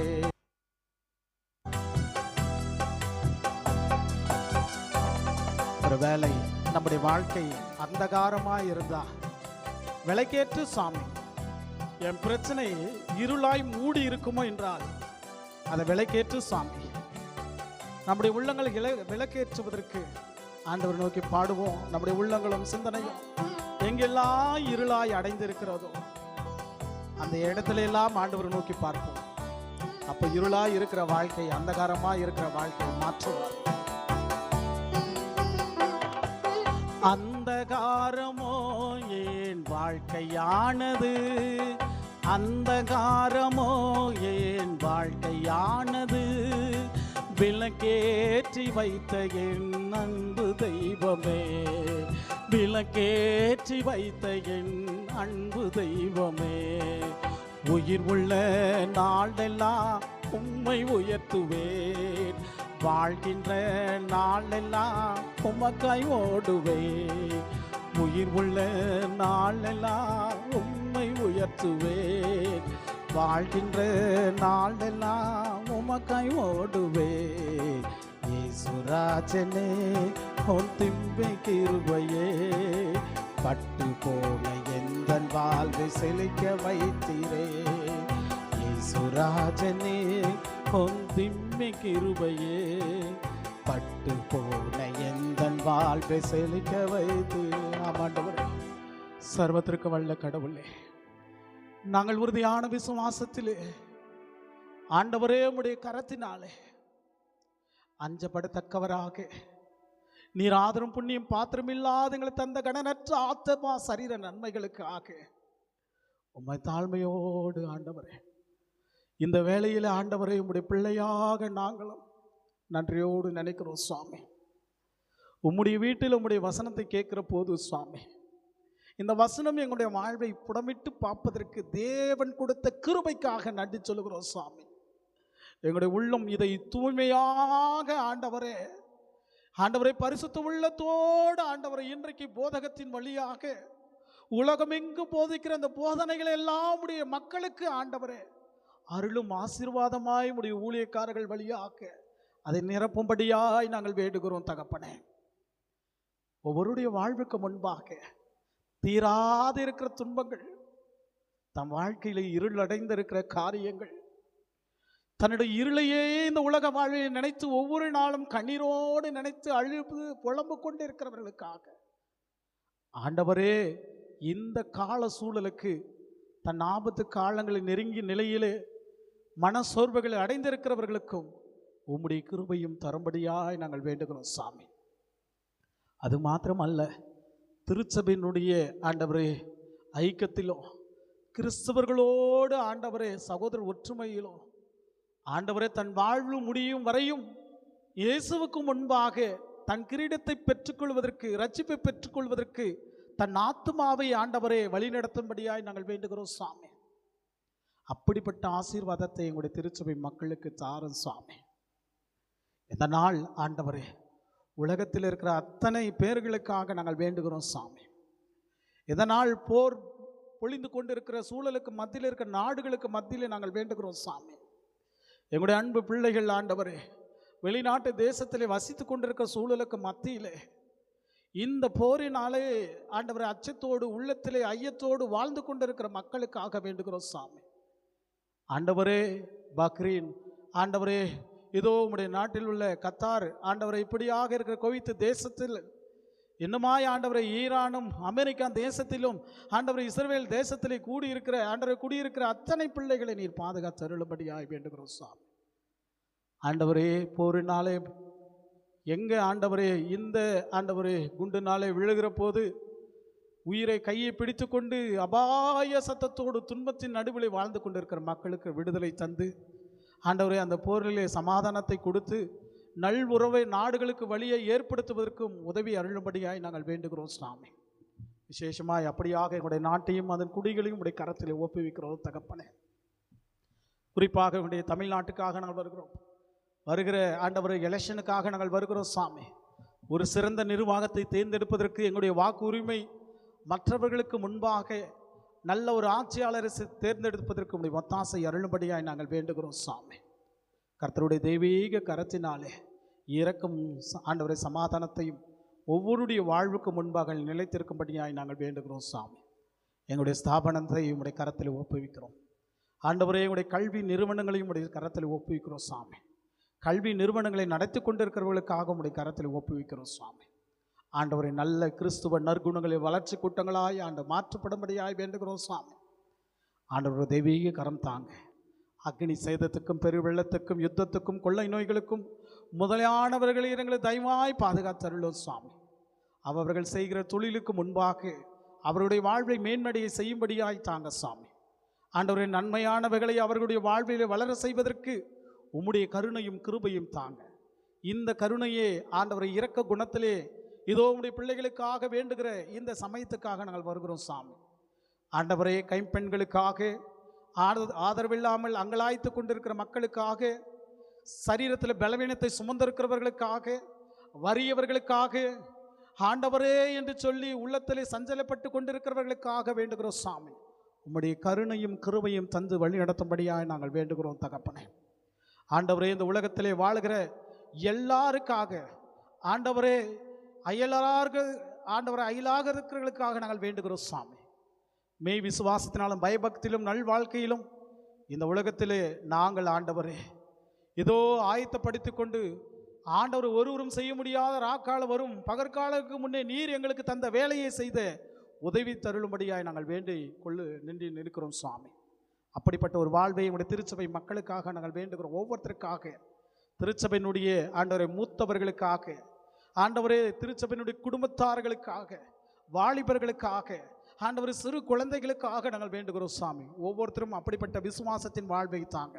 இந்த நாளிலே கவலையோடு கண்ணீரோடு போராட்டத்தோடு மனபாரத்தோடு வந்து அமர்ந்து கொண்டிருக்கிறவர்களுக்காக வேண்டுகிறோம் சாமி.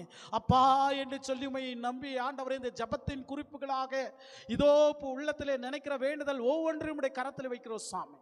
கர்த்தர் ஆமென் என்று பதில் தந்து அவருடைய வாழ்வை நிவர்த்தி செய்யும்படியாய் வேண்டுகிறோம் தகப்பனே. நிவர்த்தி செய்யும் சாமி.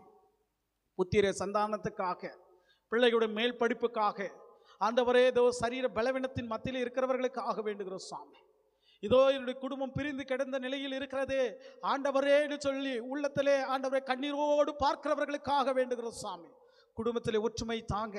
ஆண்டவரே, திட்டமில்லாத காரியங்கள், குடும்பத்திலே செயல்படுகிற காரியங்கள் எல்லாம் பிசாசினாலே ஆண்டவரே வஞ்சிக்கிற சூழலில் இருக்கிற காரியமெல்லாம் எடுத்து போடும்படியாய் வேண்டுகிறோம் சாமி. உம்முடைய கருணம் ஆண்டவரை கருணை உம்முடைய பிள்ளைகளுக்கு தாங்க தகப்பனே. இந்த நாளில் அப்படிப்பட்டவர்களுடைய வாழ்விலை தாங்க. பிள்ளைகளை நினைத்து பெற்றோர்கள் மன போராட்டத்தில் இருக்கிற பெற்றோர்களுக்கு, பிள்ளைகளுக்கு நல்ல யோசனை தாங்க சுவாமி. அவர்கள் கொடுக்குற யோசனை ஆண்டவரே தன் வாழ்க்கை எப்படி நடத்த வேண்டும் என்கிற தருணத்தை கொடுக்குற பிள்ளைகளுக்கு அதை நம்பிக்கையோடு பிள்ளைகளை ஏற்றுக்கொண்டு வாழ்வதற்கு உம்முடைய ஒத்தாசை அருளும்படியாய் வேண்டுகிறோம் தகப்பனே. அப்படிப்பட்ட ஒரு வாழ்வை ஒவ்வொருத்தருக்கு தாங்க. இந்த நாளிலே ஆண்டவரே எங்களுடைய திருச்சபையினுடைய எல்லா ஊழியங்களையும் உடைய கரத்தில் ஒப்புவிக்கிறோம். ஆண்டவருடைய திவ்ய கரத்தினாலே ஆண்டவரே திருச்சபையோடு சேர்ந்து நடைபெற்று கொண்டிருக்கிற ஆண்டவர் ஃபெல்லோஷிப்புக்காக நாங்கள் வேண்டுகிறோம். 3 இடத்துல ஃபெல்லோஷிப்புக்காக வேண்டுகிறோம். 3 இடத்துல நடத்தி கொண்டிருக்கிற குடும்பங்களுக்காக வேண்டுகிறோம். கர்த்தருடைய தெய்வீக கரத்தினாலே குடும்பங்களை ஆசீர்வதிங்க. இந்த ஊழியத்தை எல்லாம் ஆண்டவரை நடத்துவதற்கு பேர் உதவியாக இருக்கிற ஆண்டவர்களுடைய திருச்சபையினுடைய பொறுப்பாளர்களுடைய கரத்தில் ஒப்புவிக்கிறோம் சாமி. தலைவர் ஆண்டவரே டாக்டர் ஜான்சன் சாருக்காக, ஆண்டவரே செயலாளர் திரு விஜயகுமார் அண்ணனுக்காக, பொருளாளர் ஆண்டவரே திரு பிரபு ஞானசெல்வன் அண்ணனுக்காக, ஆண்டவர் உதவி தலைவர் திரு டென்னிசன் அண்ணனுக்காக, ஆண்டவரே, இந்த நேரத்தில் ரமேஷ் அண்ணனுக்காக, ஜார்ஜ் சாருக்காக நாங்கள் வேண்டுகிறோம் சாமி. கர்த்தருடைய தெய்வீக கரத்தினால் இந்த ஊழியங்களுக்கு முன்னெடுத்து வைத்துக்கிற கிருபை அவர்களுக்கு தந்தமைக்காக நன்றி சொல்கிறோம். எங்களுடைய மாதர் சங்க பொறுப்பாளர்களுக்காக, வாலிபர் சங்க பொறுப்பாளர்களுக்காக, சண்டே ஸ்கூல் ஆண்டவரே, இதோ டீச்சர்ஸ் ஒவ்வொருத்தருக்காக, மாணவர்களுக்காக, மாணவிகளுக்காக, அதே போல் ஆண்டவரே இந்த நாளிலே கூட எங்களுடைய காது கேளாதவருடைய பள்ளிக்காக நாங்கள் வேண்டுகிறோம். ஆண்டவரே, இந்த நேரத்திலே அன்பு பிள்ளைகளுக்காக, அதே போல் ஆசிரியர் பெருமக்களுக்காக, ஆண்டவரே எங்களுடைய தாளாளருக்காக நாங்கள் வேண்டுகிறோம் சாமி. கர்த்தருடைய தெய்வீக கரத்தினால உம்முடைய கரம் பாதுகாத்து, உம்முடைய கரம் வளர்ச்சிகளுக்கு செய்வதற்கு உம்முடைய ஒத்தாசை அருளும்படியாய் வேண்டுகிறோம் தகப்பனை. இந்த வாரத்திலே பிறந்த நாளை காண்கிற உம்முடைய பிள்ளைகளுக்காக நாங்கள் வேண்டுகிறோம். கர்த்தருடைய தெய்வீக ஆசீர்வாதத்தினால் உம்முடைய பிள்ளைகளை நீர் ஆண்டவரை வழிநடத்தும்படியாய் நாங்கள் வேண்டுகிறோம். ஆண்டவரே, அன்பு குழந்தை அமண்டா, டாக்டர் விமல் சுதாகர், ஆண்டவரே அன்பு மகளுக்காக ஆண்டவரை நாங்கள் வேண்டுகிறோம். உம்முடைய ஆசீர்வாதம் பிள்ளைக்கு தாங்க. ஆண்டவரே, மிஸ்டர் ராஜேந்திரன் ஐயா அவர்களுக்காக, மிஸ்டர் சோபியா பிரகாஷ் அவர்களுக்காக, ஆண்டவரே மிஸ்டர் ஜார்ஜ் வில்சன் அசரியா அவர்களுக்காக, மிஸ்ஸஸ் உஷா பால்சன் அவர்களுக்காக, master Johann Samuel, Prince Samuel அவர்களுக்காக வேண்டுகிறோம். செல்வி பிரின்சி ஜொனிதா அவர்களுக்காக நாங்கள் வேண்டுகிறோம் சுவாமி. கர்த்தருடைய தெய்வீக கரத்தினாலே ஆண்டவருடைய ஆசீர்வாதம் தாங்க தகப்பனே. ஆண்டவரை பிளெஸி சசிந்தாவையும் உடைய கரத்தில் ஒப்புவிக்கிறோம். அந்த பிள்ளையும் நீர் ஆசீர்வதிக்கும்படியாக நாங்கள் வேண்டுகிறோம். எல்லாவற்றுக்கும் மேலாக ஆண்டவரை இசைக்கரையை வாசித்த அன்பு தம்பி ராஜனுக்காக, எலக்ட்ரீஷியன் அண்ணனுக்காக நாங்கள் வேண்டுகிறோம். உடைய கிருபையும் ஆசீர்வாதம் நிறைவாய் வழி நடத்த வேண்டும் என்று இந்த ஜெபத்தை இயேசு கிறிஸ்துவின் நாமத்தினாலே வேண்டிக் கொள்கிறோம் கர்த்தாவே, ஆமென். பரமண்டல இருக்க எங்கள் பிதாவே, உம்முடைய நாமம் பரிசுத்தப்படுவதாக, உம்முடைய ராஜ்யம் வருவதாக, உம்முடைய சித்தம் பரமண்டத்தில் செய்யப்படுது போல பூமியிலும் செய்யப்படுவதாக. அன்று வேண்டிய ஆகாரத்திற்கு எங்களுக்கு தாரும். எங்களோட நாளைக்கு மன்னிக்கிறது போல எங்கள் பாவ கடன்களை மன்னியும். எங்களை சோதனைக்கு விடாமல் தீமை ரட்சி தரலும். ராஜ்யம் வல்லமையும் மகிமையும் என்றென்றைக்கு முடிவுகளே சுவாமி, ஆமென். அன்பார்ந்தவர்களே, திருச்சபைக்கான அறிவிப்பு. நாளை நம்முடைய செயலாளர் ஐயாவுடைய பேத்தி டாக்டர் விமல் சுதாகர் மேனு சிஸ்டருடைய அன்பு மகள் அமண்டா அன்பு மகளுடைய பிறந்தநாள் ஜபக்கூட்டம் டார்லிங் மகால், அதாவது நாளை 6 மணிக்கு நடைபெறும். இதையே அழைப்புதல் என்று சொல்லி குடும்பத்தின் சார்பாக அழைப்புதலை கொடுத்திருக்கிறார்கள். எனவே நாளை மாலை 6 மணிக்கு டார்லிங் மகாலில் அன்பு பிள்ளை அமண்டாவுடைய பிறந்தநாள் ஜபக்கூட்டம் நடைபெறும். சபையின் சார்பாகவும் இதை அழைப்புதலாக ஏற்றுக்கொண்டு கலந்து கொள்ளும்படி அன்பாய் கேட்டுக்கொள்ளப்படுகிறோம். அடுத்த வாரம் குருத்தோலை ஞாயிறு. குருத்தோலை ஞாயிற்றுக்கிழமையிலே நமக்கு விசேஷமான தேவ செய்தியை கொடுப்பவர் அருள் திரு டி நீதிநேசன் ஆயர் அவர்கள் நமக்கு கொடுப்பார். குருத்தோலை ஞாயிறு வழியாக நாம் குருத்தோலையுடைய டெக்கரேஷன் செய்வதற்கு இந்த முறை நாம் வாலிபர்களுக்கும் மாதர்களுக்கும் இந்த குருத்தோலையுடைய டெக்கரேஷனை செய்வதற்கு அவர்களிடத்தில் கொடுக்கப்படும். எனவே காலை டெக்கரேஷன் செய்வது காலை வந்து செய்வது கிடையாது. ஒருவேளை சனிக்கிழமை ஈவினிங் வந்து குருத்தோலை உங்களிடம் எடுத்துகிட்டு வந்து மாதர்களும் வாலிபர்களும் அதை வந்து செய்யும்படி அன்பாய் கேட்டுக்கொள்ளப்படுகிறோம். மாதர் சங்கமும் வாலிபர் சங்கமும் இதை முன்னெடுத்து நடத்தி அந்த குருத்தோலை டெக்கரேஷன்களை நீங்கள் செய்ய வேண்டும் என்பதை அன்பாய் கேட்டுக்கொள்ளப்படுகிறோம். இது உங்களிடத்திலே கொடுத்த பொறுப்பாய் இருக்கிறது. வருகிற ஒரு சந்தியின் வெள்ளிக்கிழமை ஆராதனை நடைபெறும். எனவே இன்னொரு அறிவிப்பு, பாடல் பவனியை, அதாவது பாடல் குழுவை வழிநடத்தவர்கள் அவர்களுக்கும் பொறுப்பு கொடுக்கப்படுகிறது. எனவே பாடல் குழு வழிநடத்துகிறவர்கள் திரு பால் ராஜ்குமார், திருமதி உஷா பால்சன் அவர்கள் பாடல் குழுவை வழிநடத்துவார்கள். இதை நீங்கள் 2 நாட்களில் சிறப்பு பாடல்கள் அவுட்ரீச் புரோகிராமாய் போகிற போதெல்லாம் நீங்கள் அதை முன்னிருந்து நடத்தும்படி உங்களை அன்பாய் கேட்டுக்கொள்ளப்படுகிறோம். பாடல் குழு நடத்துகிறவர் பால் ராஜ்குமார், திருமதி உஷா பால்சன் அவர்கள் நடத்துவார்கள்.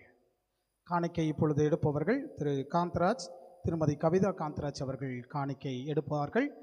பாடல் எண் 363வது பாடல், வாரா வினை வந்தாலும் சோராது மனமே என்கிற மனதை பார்த்து ஆண்டவர் சொல்லுகிற பாடல். நம்முடைய விசுவாசத்தையே எந்த சூழலில் வந்தாலும் கடவுளை நோக்கி பார்க்கிற பாடலாய் இருக்கிறது. பாடல் எண் 363வது பாடல், 363 பாடல். எண்.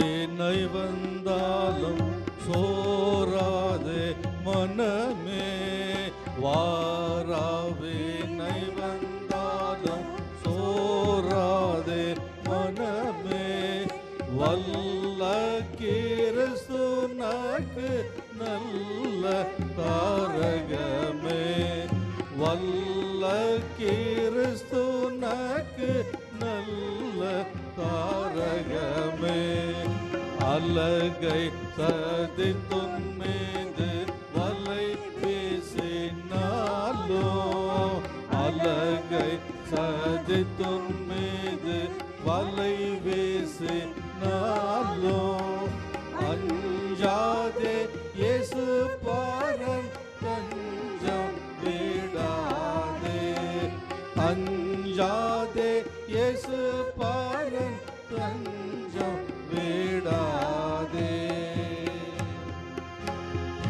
உலகம் எதிர்த்துனக்கு மலைவு செய்தாலும் உலகம் எதிர்த்துனக்கு மலைவு செய்தாலும் உறுதி விட்டயராதே நெறித்தவராதே உறுதி விட்டயராதே நெறித்தவராதே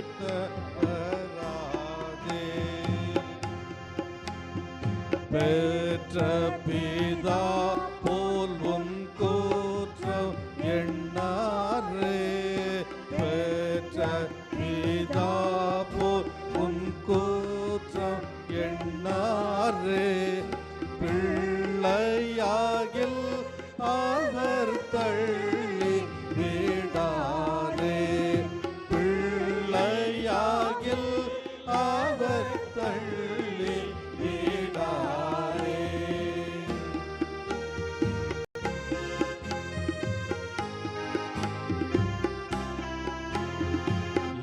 எத்தனை தீதுனை பற்றி நின்றானோ எத்தனை தீதுனை பற்றி நின்றானோ இறைவனே தஞ்சமென்றிரு மன்னிப்பாரே இறைவனே தஞ்சமென்றிரு மன்னிப்பாரே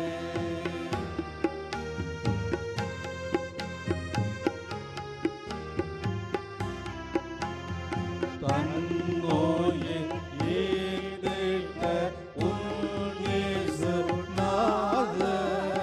தன்னோயின் ஈடிட்ட உன் இயேசுநாதர்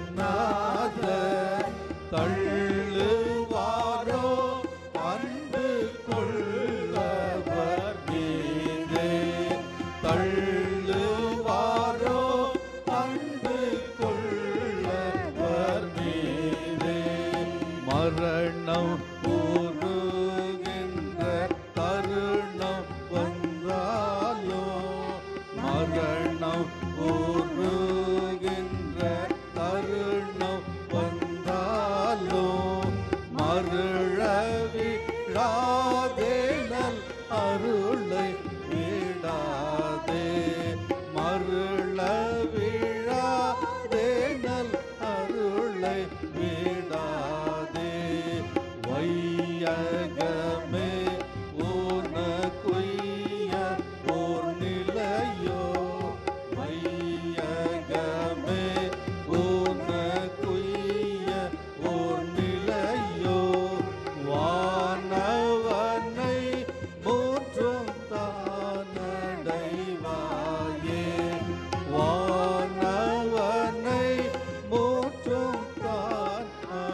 நல்ல கிறிஸ்துனக்கு நல்ல தாரகமே.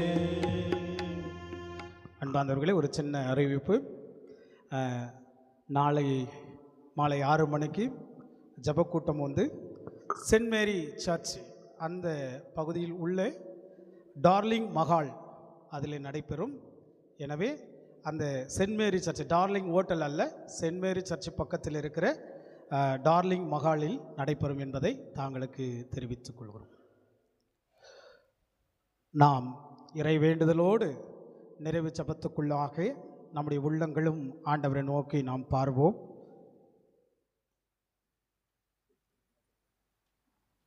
ஜபம் செய்வோம்.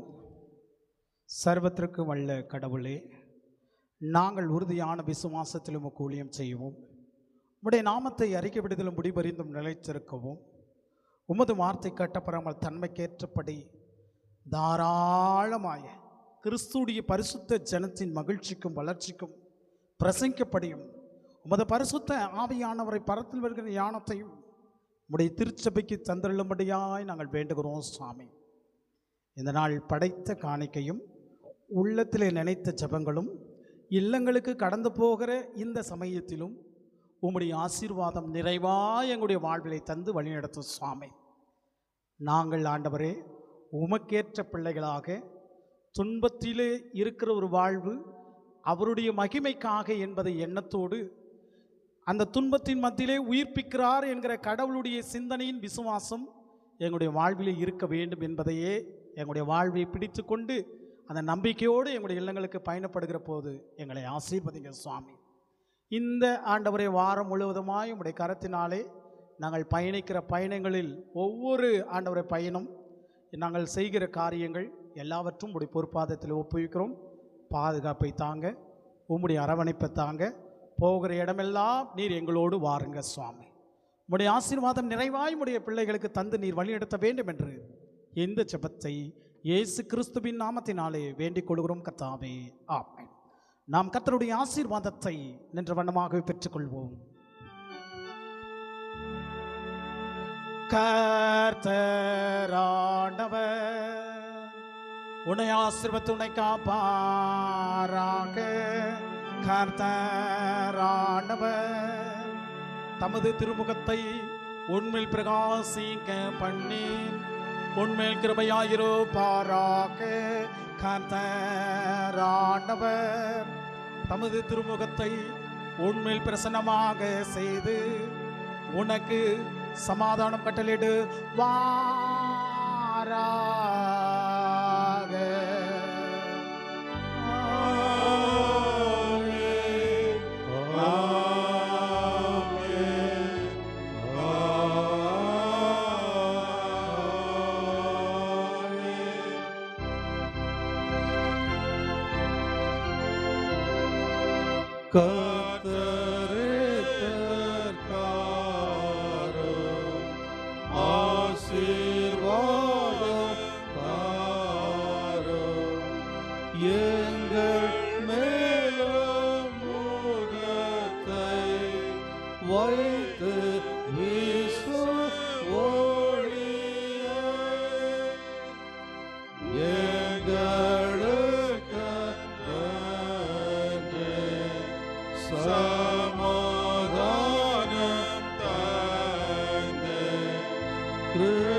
வருகிற 23ஆம் தேதி பிறந்தநாள் நம்முடைய ராபர்ட் ராஜசேகர் ஐயாவுடைய பிறந்தநாள். அவருக்கும் சபையின் சார்பாக வாழ்த்துக்களை தெரிவித்துக் கொள்கிறோம்.